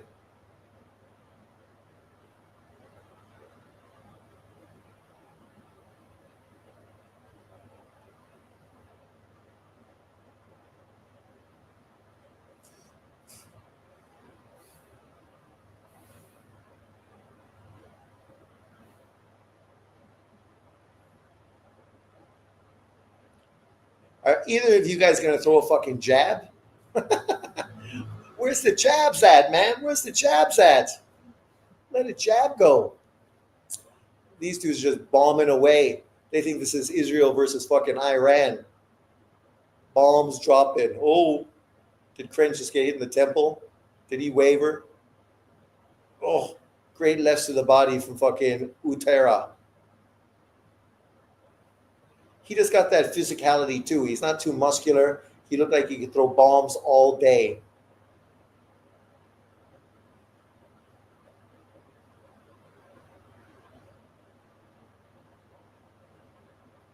I got to give the fucking Venezuelan guy round one. That was a good round. Boxing fans always find something to complain about. Clowns out here hating on Turkey 18-by-18 rule. These dudes will moan and groan, call it racist. They're the problem, Jay, because they're always fucking complaining. They're always a victim. It's always everyone's against them, yet they're the biggest haters fucking in the world. Hating everything. Unless, of course, it's fucking PBC. And even the PBC, fucking their next events, it's all fucking Latinos. So it's like, man, just shut the fuck up and support the fucking game.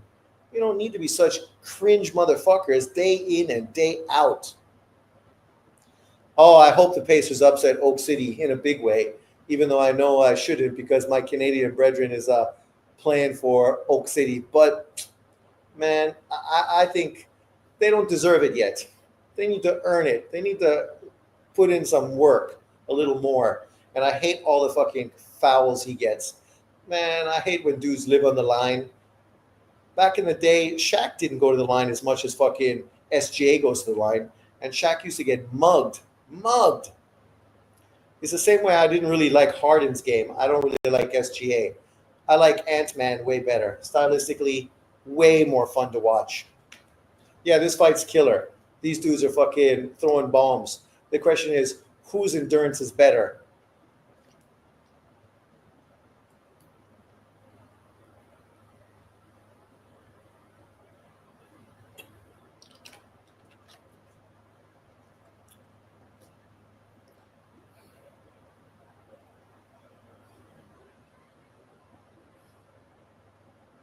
Oh, nice shots. Nice shots from Krenz. Neither of these guys even fucking learned a jab. They don't know what a jab is. In their language, there is no word for a jab. The good thing about Utera, at least he's much more of the better. He's a better body puncher. His left to the body is real nice. There you go, nice jab to the body. Whoa, you should throw a few more of those, my man.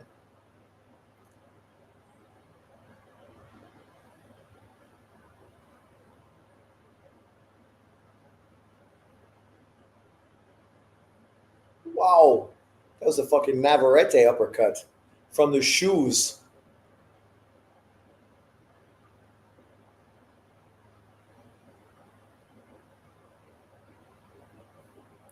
What's the flag on his shorts? Is that Argentina? Why it looks so weird? Oh, I guess it is Argentina, just small. Let those hands go. Hit the body, Krenz. Hit the body. You can't always aim at the head. Wear a motherfucker out. Beat him down. There you go. Good body shot. Hit the body. Hit the head. Back up with a jab.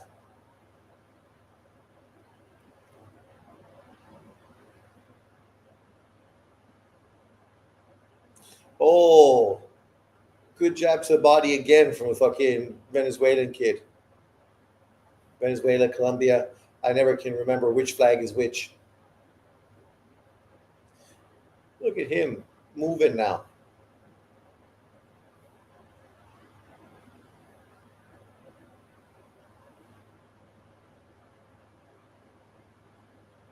A jab from Krenz. That's the first of the fight. There's another one. Wow. Good left to the body. I think that's a Krenz round. I think it's 1-1 so far. Good ones. Clown's putting SGA over Kobe. Absolutely blasphemous. Really? Man, recency bias is fucking crazy. These dudes fucking are so young, so stupid, fucking no respect for fucking the past, right? That's what it comes down to. Young, dumb motherfuckers that have no respect for the past. Oh, my knee's broken.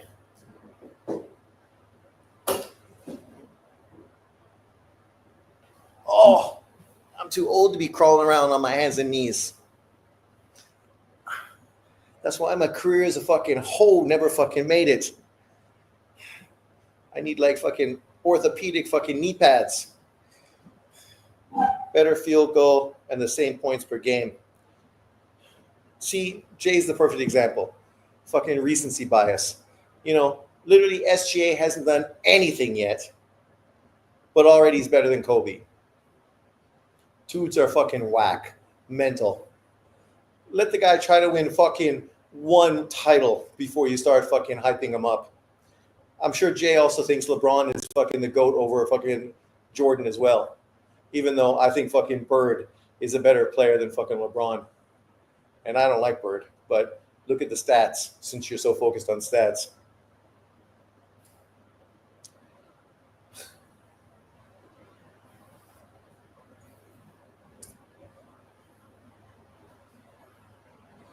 Kobe.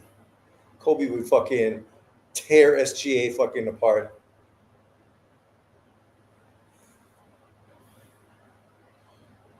Well, at least you're not that fucking deluded.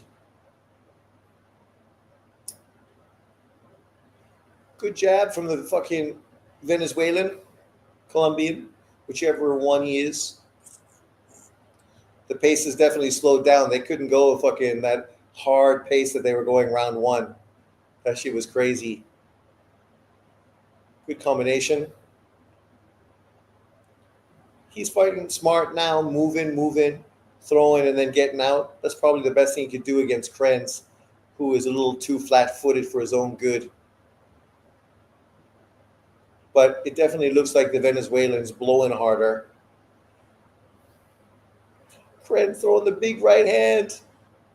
Krenz, you gotta hit the body, man. Hit the body. Jab to the chest.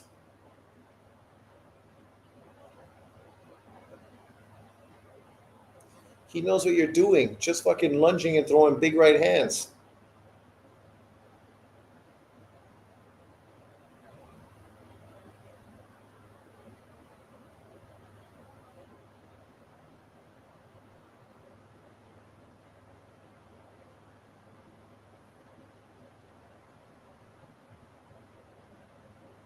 This is a masterclass round from fucking Utria.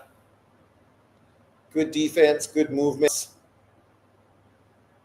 Kren's face starting to break up.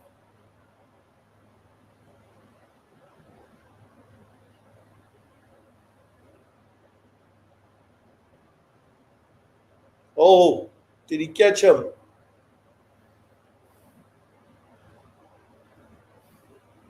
Problem is you only throw at the head, man. You gotta fucking hit the body a little bit, brother. That's why you're missing so much.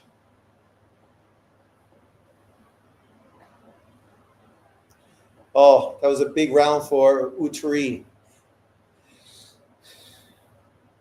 Two dogs. Dirk has the greatest playoff run, swept the reigning champion Lakers, Thunder, and prime Miami Heat.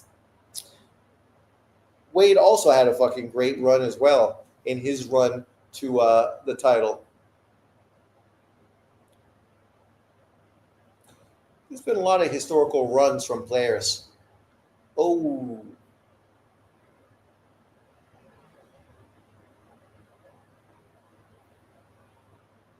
Krenz, your defense is fucking too weak, brother. Too weak.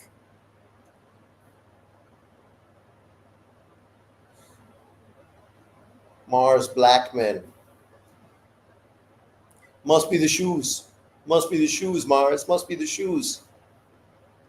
Round 4. Let's see if Krenz can make some adjustments this round. Well, not eating the jab, that's for sure. You got to hit the body. That's right. Hit the body. Hit those arms. You can't always throw fucking for the head. You just got to hit him. You hit him. His defense stays up. You knock him off balance. And then you can be aggressive. He's not going to hit you back nearly as much. You miss. He makes you pay. Nice right hand. Not a fucking wind up. Just short and fucking sweet. 4-punch combination. Every punch fucking missed. The Matrix.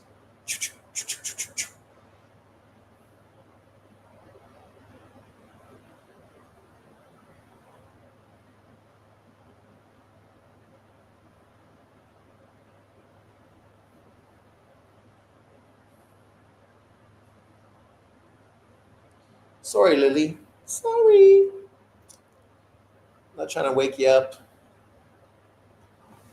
Oh, who's good girl? Who's good girl?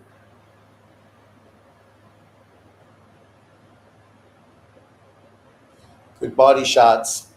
Good fucking hook to the head. Uchiri is just a better all-around fighter. Better defense, better body puncher, better jab, sharper hooks.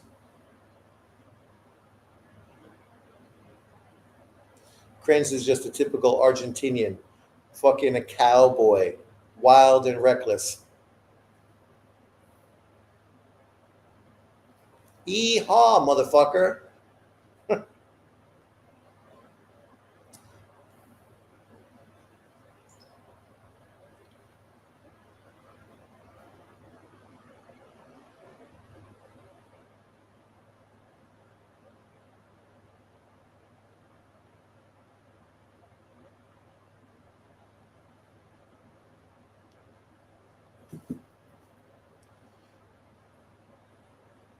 My private class is confirmed. That's not bad. $60 on Saturday. And then sushi lunch.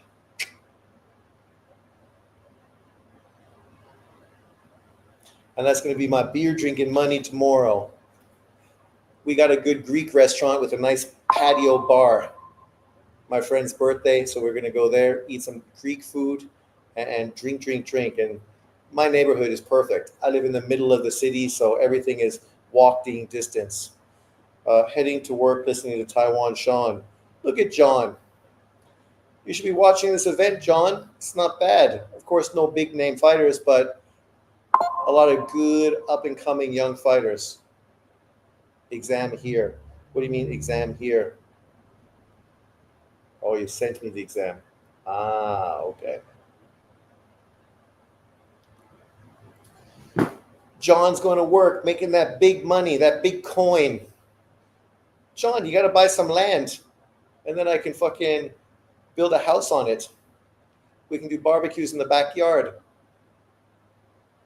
I hate cooking, but I don't mind chatting and drinking beers.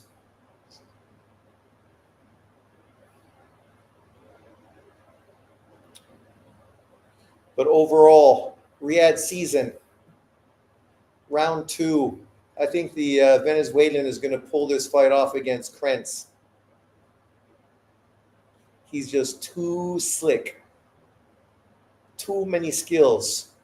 Krentz is just too one-dimensional. He is the sea level of Matthias.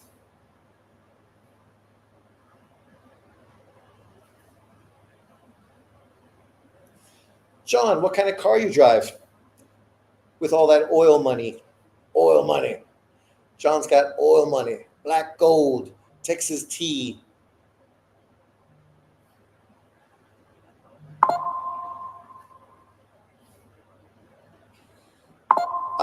It's the Riyadh season card.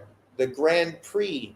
Those 4 weight divisions, all fighting young up-and-coming dudes. All like, probably from rank 20 to 40. This is round 2. Last month they had the first fights go on. This is round 2. So obviously the winners have moved forward. Right now we're getting, nice fucking short left hand from Utria. Fuck. Krentz is so funny, man. He just thinks, I'm losing. I'm just going to throw harder. Throw harder. Throw harder. It's on YouTube. You can just put your earphones on and listen to it on YouTube. Also on DAZN as well, but YouTube. If you have YouTube, the pay one, you can just listen on your earphones. There's fake John accounts that come in here to troll. I don't think there's fake John trolls accounts, but everything is possible. The amount of fucking dudes that trolling now fucking pulling off fake accounts. I don't understand those dudes, man. Like, they need to get a life.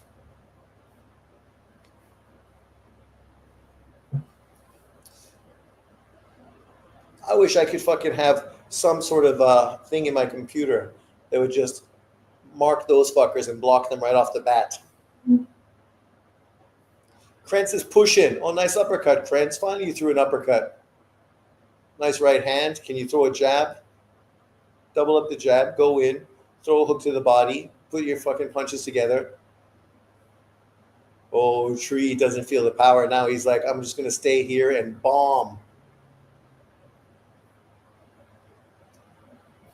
Oh, good left to the body. That's been one of Utri's best punches all fight. That left hook to the body under the fucking elbow. Krentz's face is a bloody mess. Now he's fucking back into the corner.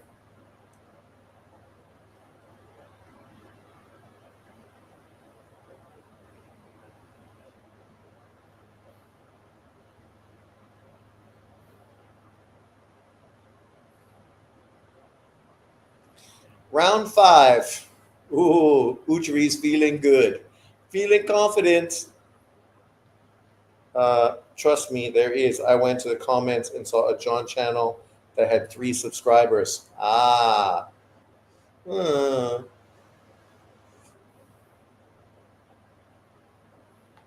Ford company truck, 2020 Dodge Ram.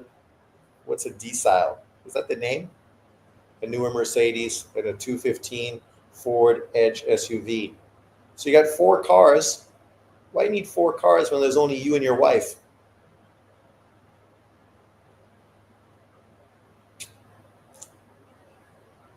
Spending in excess. Mercedes to drive around the weekends. The SUV to drive the kids to soccer practice. And the Dodge Ram when you're going to the gym. Yes, all I have is a scooter and a 390 KTM motorcycle. Buying a car in Taiwan is not worth the trouble. No parking, too much traffic, too many traffic lights. Even with the motorcycle, I never get out of fucking third gear. It's a pain in my ass. That's why it's sitting in my front stoop. How about one of those stand-up electric scooters? Because my work is fucking so close. I just use that. That thing drives 30 kilometers an hour. 30 kilometers? 30 miles? What is it? I guess 30 miles an hour. I don't think kilometers. That would be too fast. It's more than fast enough to go to work. And I can just bring it right into my school. But that's a good thing when you live close to your work. I don't need to travel anymore. Fuck that driving. Taiwan is a menace. The drivers are fucking terrible. Man, Krenz, you're getting fucking battered and bruised, buddy. You just didn't make adjustments. This is why you got to scratch your head about dudes and wonder what they do in training camp. That they just fucking never fucking learn how to adjust. So if you can't fucking walk through the guy and beat him up with power, what are you going to do? How are you going to adjust? Can you throw a jab? Can you fight on the inside? Can you counterpunch? Like, what are you going to do? Can you break down his body and slow him down? I'm pleasantly surprised Uchi's look great. Great.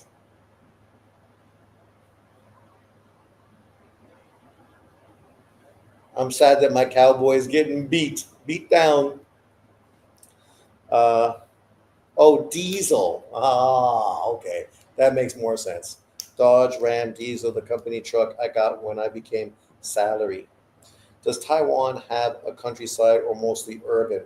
Well, Taiwan is so small, right? So on the one side where you got real nice land, flat land, farming land, rice growing land, that's the urban sprawl as well. So, well, you can drive down the highway or take the speed train through the coast, through the whole island. Generally, the cities almost connect, not quite. You get a little bit of rice fields here and rice fields there and split between stuff, but the cities have been growing and this place is small. On the other side, you have mountain and then very small west coast, east coast, and that place gets hit by typhoons like crazy and earthquakes fucking even more. So it's beautiful, right? Lots of wilderness, fucking winding mountain roads, beautiful fucking places to visit. But it's also the most dangerous part of the island. There's not much land and obviously not much business and not much work. The Mercedes is for my 20-year-old. 20-year-old? Jesus Christ, John. You're only 38, aren't you? Oh, no, you just turned 40. Man, you had your kids so fucking young. I guess that's good. Like my sister. She had her kids when she was 19. But all I know is when I was a kid, my biggest fear was getting some girl fucking pregnant at like 18, 19, or 20. And it went the opposite. It went completely the opposite, where I never got anyone pregnant at 57. But that's okay. I got Lily. If looks could kill, Jesus Christ, come on, man. Hi. I know I'm talking about you, but I'm only saying good things. Don't worry. I didn't say anything bad. Trust me. Trust me. I know we have to go, but not yet. We're still watching some boxing, okay? Hi. Look at that fucking hat. Jesus Christ. That's the ugliest cowboy hat I ever fucking did see. This should be no surprise. Utri. Ladies and gentlemen, after 6 rounds of boxing, we go to the judges' scorecards. Judge Steve Morrow scores it 59-55, and both judges Barry Lindenman and Francisco Aguilar 60. They both scored the same 60-54. All Easy work. unanimous decision. Carlos Udilla. Carlos Utilla. Carlos, 11-0 with 10 knockouts. Not bad, young man. And this kid is only 21. 21, man. 140 pounder, 21 years of age from Colombia. You know, 2 good wins back to back on these cards. Obviously, you're getting paid good money being on these Turkey cards, WBC cards. Where are we? Will you go live for any fights this weekend? I think he is as real as it gets. Check if that's the real John. It's totally the real John. Talking about his fucking cars, his kid. Come on, man. Like, nobody knows that shit about John. Most people don't even know John works in the oil business, especially if they're like cloning him and fucking pretending to be him. But remember, people, if you see me out there in the world, it's probably not me. He's probably a clone. Make me a mod, Sean. I won't block anybody for no reason, like some moderators. Jay, I'm the real JB. I'm up at 3:30 a.m. Monday through Friday. Damn. You got to ask yourself why the oil business starts so early. The oil ain't going nowhere. Is it just too hot to work in the fucking sun? So you do it while it's dark?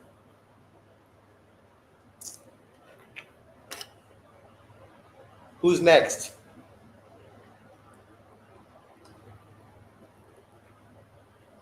So far, we had some real one-sided fights, surprisingly. Oh, the Filipino, Jared Into. The Filipino is representing. Go Filipino, go Filipino. Where's Into? Man, we got a lot of fights, and fucking we only like 5 fights in, 6 fights in. Here we go. Jared Into, 12-0. 9 KO. 25 years old. Terrible amateur resume on BoxRec. 5'8" with a 72-inch reach. Pretty good for 140 pounds. Out of General Santos, Philippines. Manny Pacquiao's neck of the woods. I've been there. To all the women I loved before, coming in and out my door. Oh, he beat ex-world champion. I know when you see his numbers, you're going to think ex-world champion, but it's true. Mark John Yap, 34-20. Mark John Yap was a world champion not that long ago.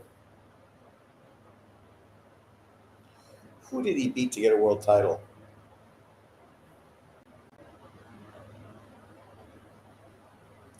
I'm trying to think. He lost to Angelo Leo.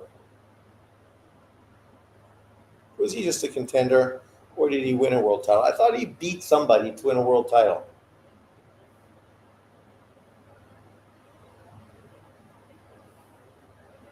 Lost to Washa. Huh.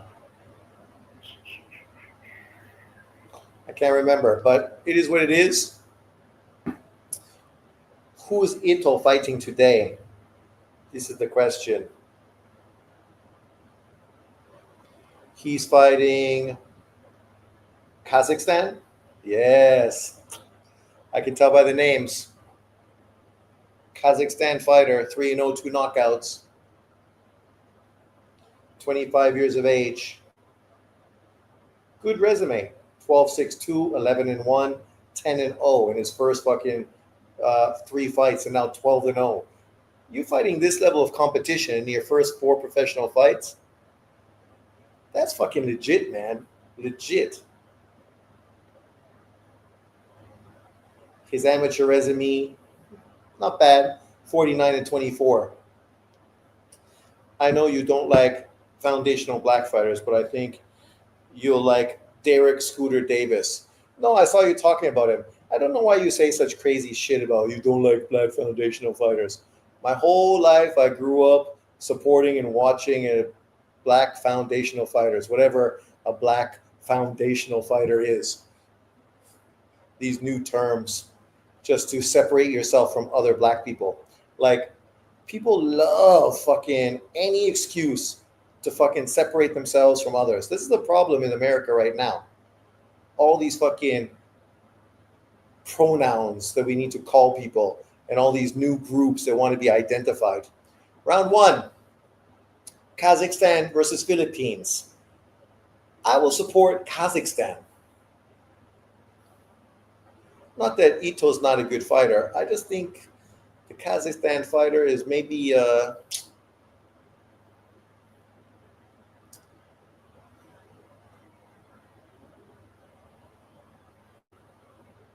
better technical fighter. But we will see. It's two Asians basically fighting each other, if we want to be honest.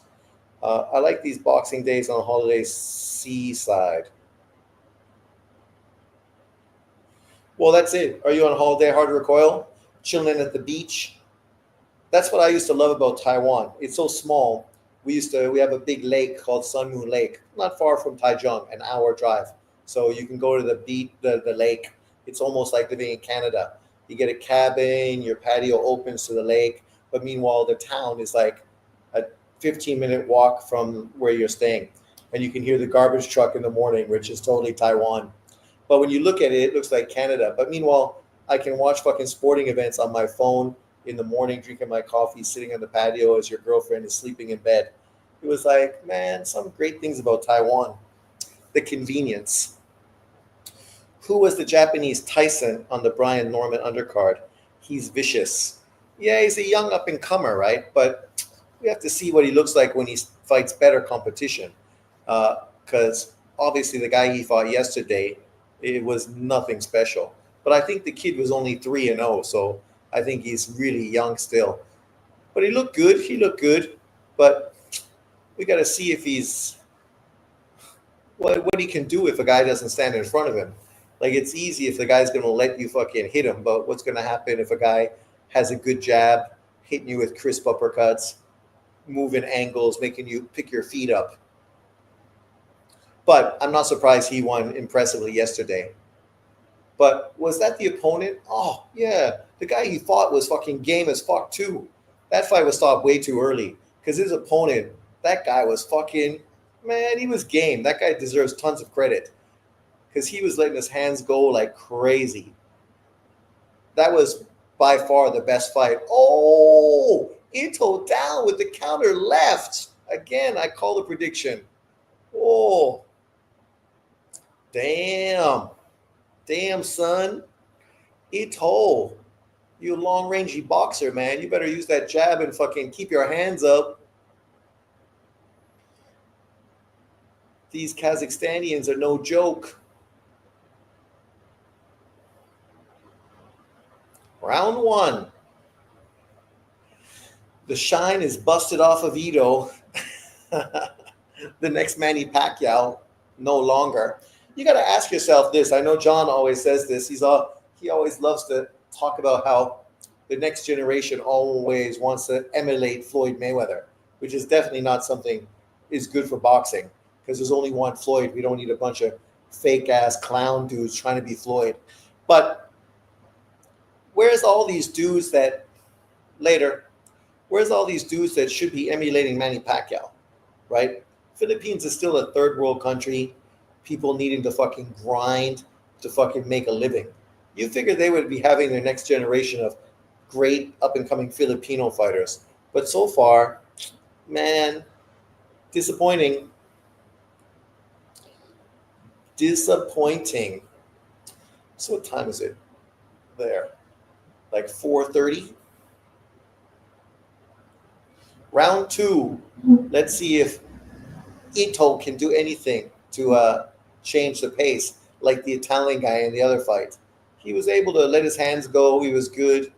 He stopped getting countered, kept his guard up, outworked the guy. Let's see if Ito can do something similar. He got to double up that jab and throw those hands.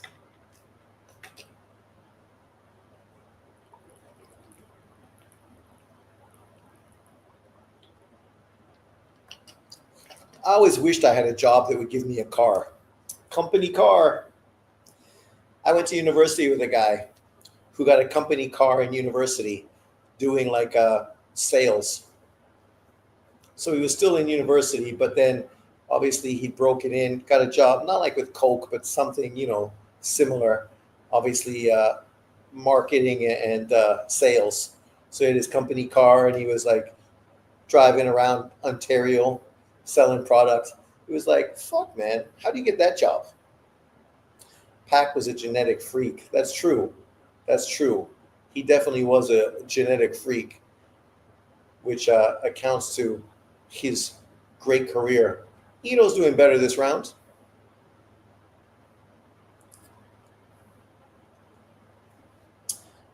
You got to show your fucking heart, my brother. Bite down to that gum shield and fucking make that Kazakhstanian feel it.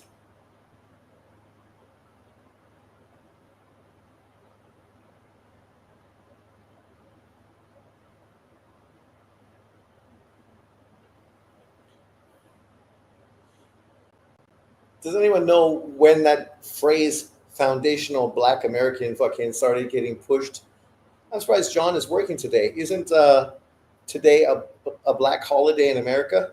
Juneteenth? Shouldn't it be a day that all black Americans have off? Juneteenth.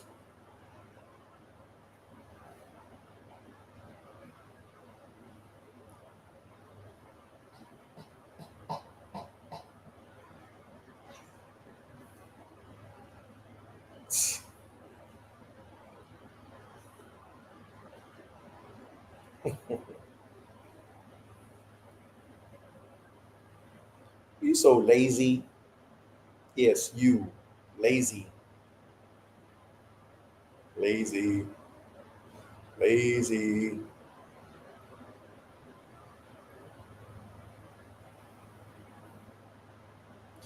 I'm glad she's not my other dog. She would have jumped on my head by now. What's Ito doing? Look at that. You think he won the fight right now? Fucking coming back to his round like, whoa, yeah. I hope you fucking make adjustments and do better. Tariq Rashid invented the term. Who is Tariq Nasheed? Can't trust those Muslim motherfuckers trying to take over the world. Trying to take over the world. Them Muslims. I seriously doubt that's real, John. If you make me a mod for 30 seconds, I can check. Oh, dude. He's totally the real John. Why do you think it's not? He called me fucking somebody who doesn't like black foundational fighters. He said black foundational fighter. He talked about his job and his car and his kids. So everything checks. If he said something crazy, then I would think it's not John. But John is very polite, right? You can see he's well brought up, which makes me wonder why he's such a fucking black extremist on YouTube. Because that's what happens. Oh, Ito's bringing it, bringing the smoke. Even though it looks like they gave fucking the Kazakhstanian fighter round 2, or is that because of the knockdown? That's it. These guys got to make adjustments and see who can adjust between round and round. That left hook was nice. You move the step over, land the left. Come on, Kazakhstan. You got amateur pedigree at your disposal.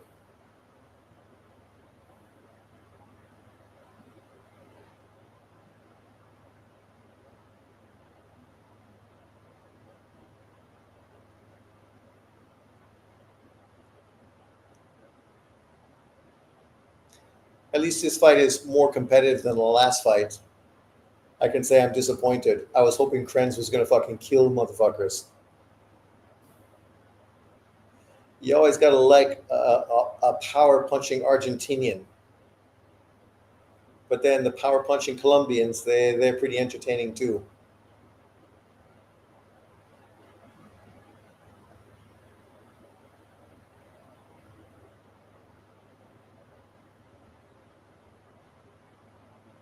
Good body shot. That's it. You gotta show some versatility, man. There you go. Good counter right. Good counter left. Yeah, yeah. Now he's picking his spots, having his way.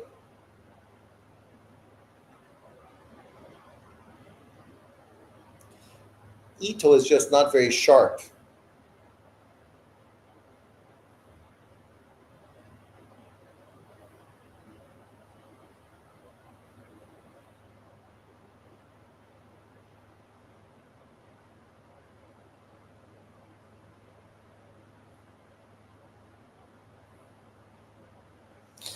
I checked, don't worry. I don't know if Sean trusts you or recognizes you.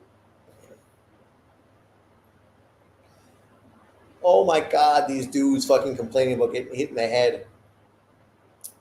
You turn your back out, kick you in the shin.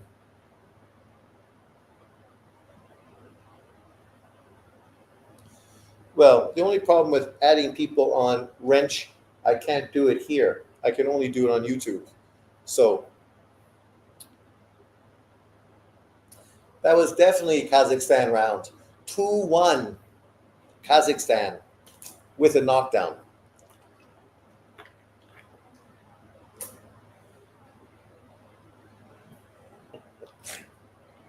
Look at those eyes checking me out, going, motherfucker, what are you doing?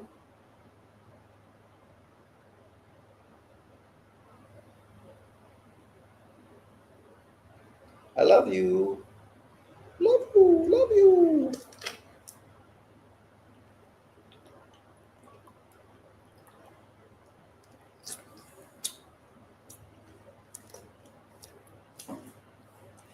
Ito, what you got to do is double up your jab. Double up your jab. And then let your power shots go in combination. Don't load up. Boom, boom, boom. Short, straight, down the middle. You got the longer reach. Utilize that shit. Use the jab to get him moving backwards and then jump in with 3-punch combination. There you go. Nice jab to the head.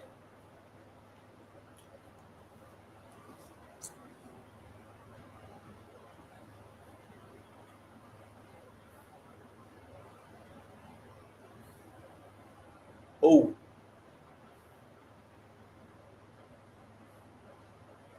Claudio Treas.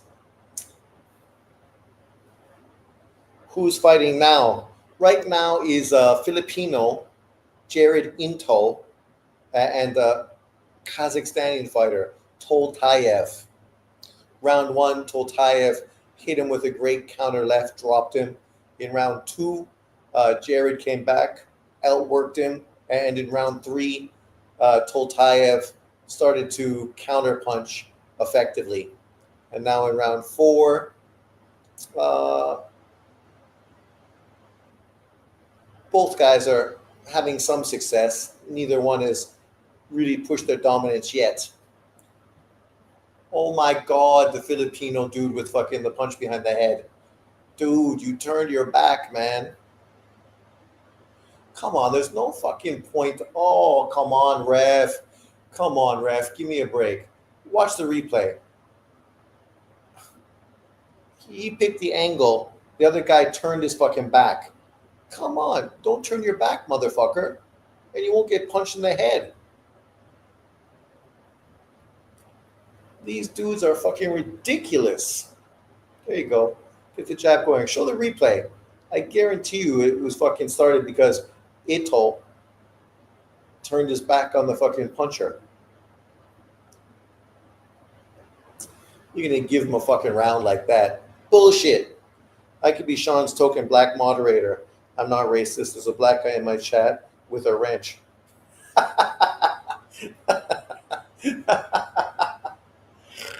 Man. Like that shit's gonna work. I'm a racist, man. That's why I got my Donald Trump wig, because it don't matter what I do. I could fucking dye myself black, marry a black woman, have black pitney, only speak in Ebonics, and I'd still be called a racist. I could vote fucking Democrat, wouldn't matter. I could embrace fucking all the PBC fighters, get their tattoos on my fucking legs, and still get my hair in fucking cornrows. It don't matter, because some people just want to play the victim and fucking accuse everyone else of being the victimizer. Because you always got to be someone that's the victimizer if you're the victim. That's why in my life there is no victimizer, because I'm no fucking victim. Anything that's not going right in my life is purely because of my decisions and my life choices. That's it. And there's a lot of them that maybe I should have done differently, but you know, it is what it is. Can't change it now. You just roll with the flow. You look at John, not as educated as me, not as world traveled, not as handsome, but making more money, living in the big house with fucking 4 cars, but also had a kid at 20 years old. Had to do that shit. Had to start grinding early because you had a wife and kid you need to support for.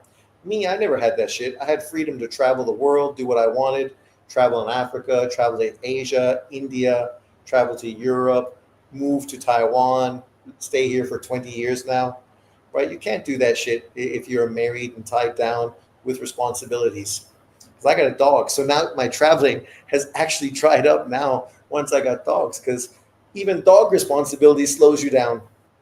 Imagine with wife and kids. But it's okay. In hindsight, I'm not upset I don't have a wife and kids, because I could definitely see my fucking life turn into a divorce, which I'd fucking be moaning and groaning about, like my coworker, a fellow Canadian, who bitches and moans every day about how broke he is because he's got divorced and he's got 2 kids to support. So, you know, you take the good with the bad. Nice. You should use that, Edo. That's a good punch. The straight left down the pipe. Use that instead of the jab. It's a little less predictable.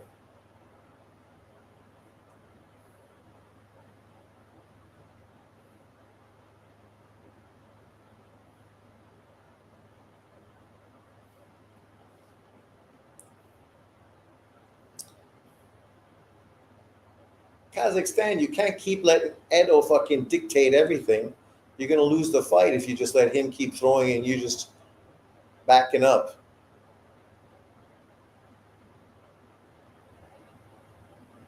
And you got to fucking avoid getting hit by the jab constantly. There you go. Hit that body with the right hands and throw combination.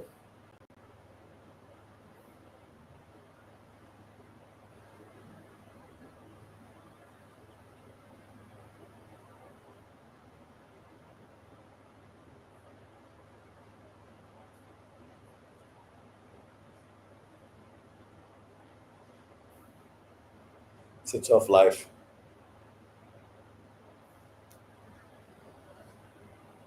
It's funny how John is actually friendly, but he can't escape from his racial division character. I know. I know. That's why I say I never mind John being on my channel or even bring him onto my lives. But then I just know fucking I'm going to turn on his channel and he's going to be fucking shitting all over me. Constantly. And I'm like, okay. I'm the bad guy. I'm gonna buy one of those old school black masks to go with my Donald Trump my Donald Trump wig. Actually, I could wear my Donald Trump wig now. Great, my fucking hair is so short. That shit's gonna fit great. People are gonna like confuse me with Donald Trump when I'm walking in the street in Taiwan. There you go. Good counter, right? Dude, playing defense and not throwing punches, you're losing the round. Yes, I think Eto won that round. I think Kazakhstan threw that shit away. Threw it away.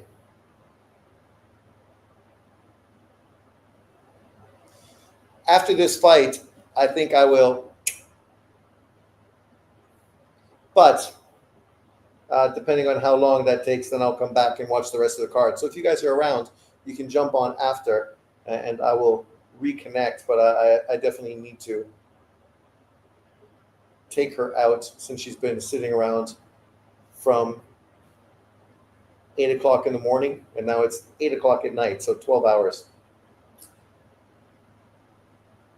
I just pissed and I need to piss again, so I've only been sitting here like 2.5 hours. Round 6. Who's gonna pull this shit off? Little Philippines or little Kazakhstan? Let's do it. Right, Lily? Who you got? You got Philippines for sure. Do. You don't know what fucking Kazakhstan is. So now Kazakhstan is being aggressive. But what did you do the last round? You fucking let Eto fucking lead everything.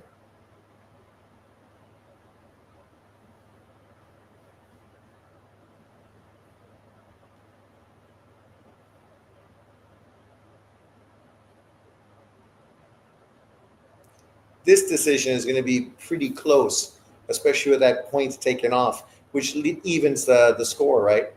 One guy got a knockdown, the other guy got a point deducted. So that's going to fucking cancel the other thing out. So you could totally see this fight turn into a draw and then potentially have to fight round 7. That's one thing you got to like about this tournament. If the fight's a draw after 6 rounds, they instantaneously have to go in and fight a 7th round to determine who the winner is. I love that shit. They should do that in pro boxing too. 10 rounders, 12 rounders. You got to fight the 11th round. You got to fight the 13th round to determine who the winner is. I love that shit. We don't need no fucking draws. Who needs a fucking draw? No fucking draws. We don't need that shit. Fight.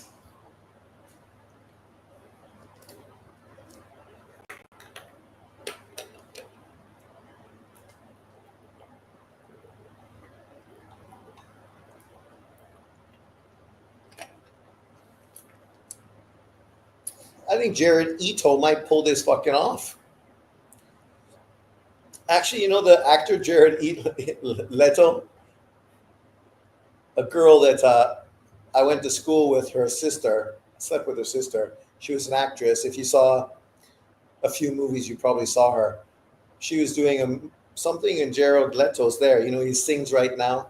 And he was doing like a birthday thing for her son. So now I'm 6 degrees of Jared Leto. I'm almost famous in my own mind. Now, if Jared Leto would only come on his channel and shout out my boxing channel.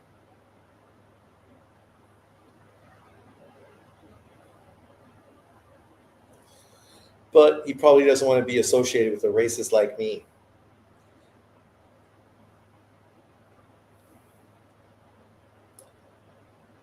I think Eto's going to win. The Kazakhstani guy dropped the momentum big time. What happened to these guys that come out in the first round, get big knockdowns, and then fucking lose momentum in the biggest way possible? I don't know what's wrong with these dudes, man. Salute Sean, fellas. What's up, Wayne? Welcome in. Are you watching this Grand Prix from Saudi Arabia, Riyadh season WBC boxing Grand Prix? Currently, the 140 pounders are at bay. I'm trying to think. What's the dudes that come in on next? Was it 118 or what?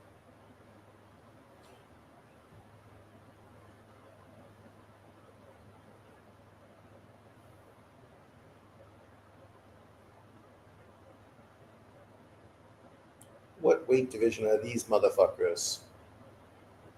Oh, that guy's 142.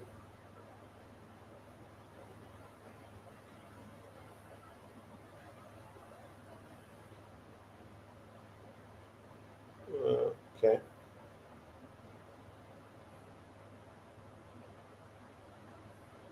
I can't remember how it went last time. Was it just 2 days or 4 days? And each day was one? No, I was watching. I'm in my car. You can just listen on YouTube.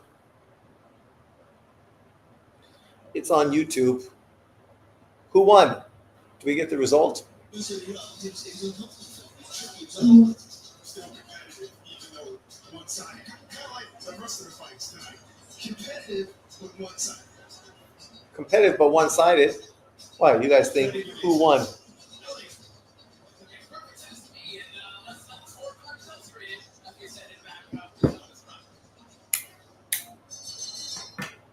Ladies and gentlemen, after 6 rounds of boxing, we go to the judges' scorecards. Judge Fabian Guggenheim scores a 58-54, and both judges, Paul Landeros and Christian Garduño, scored the same, 57-55. All for your winner by unanimous decision. Sanatali, Kazakhstan. I'm kind of surprised it was so easy. I didn't think it was that easy on the cards, but I could guess, but I won't be able to listen to this. Oh, that's true. But to be fair, I'm going to take the dog out for a walk now, and I'll probably be gone for 30 minutes, and then I'll be back. But guys, if you want to jump in later, I'll be back probably around 8:30. Going to go take Lily for a walk. Right, Lily? Go for a walk? You want to go for a walk? So I'm going to walk her, and I'll be back in a while. Keep me abreast. Tell me what's going on. Thanks for watching. I'll see you soon if you're around. If not, later on. Peace.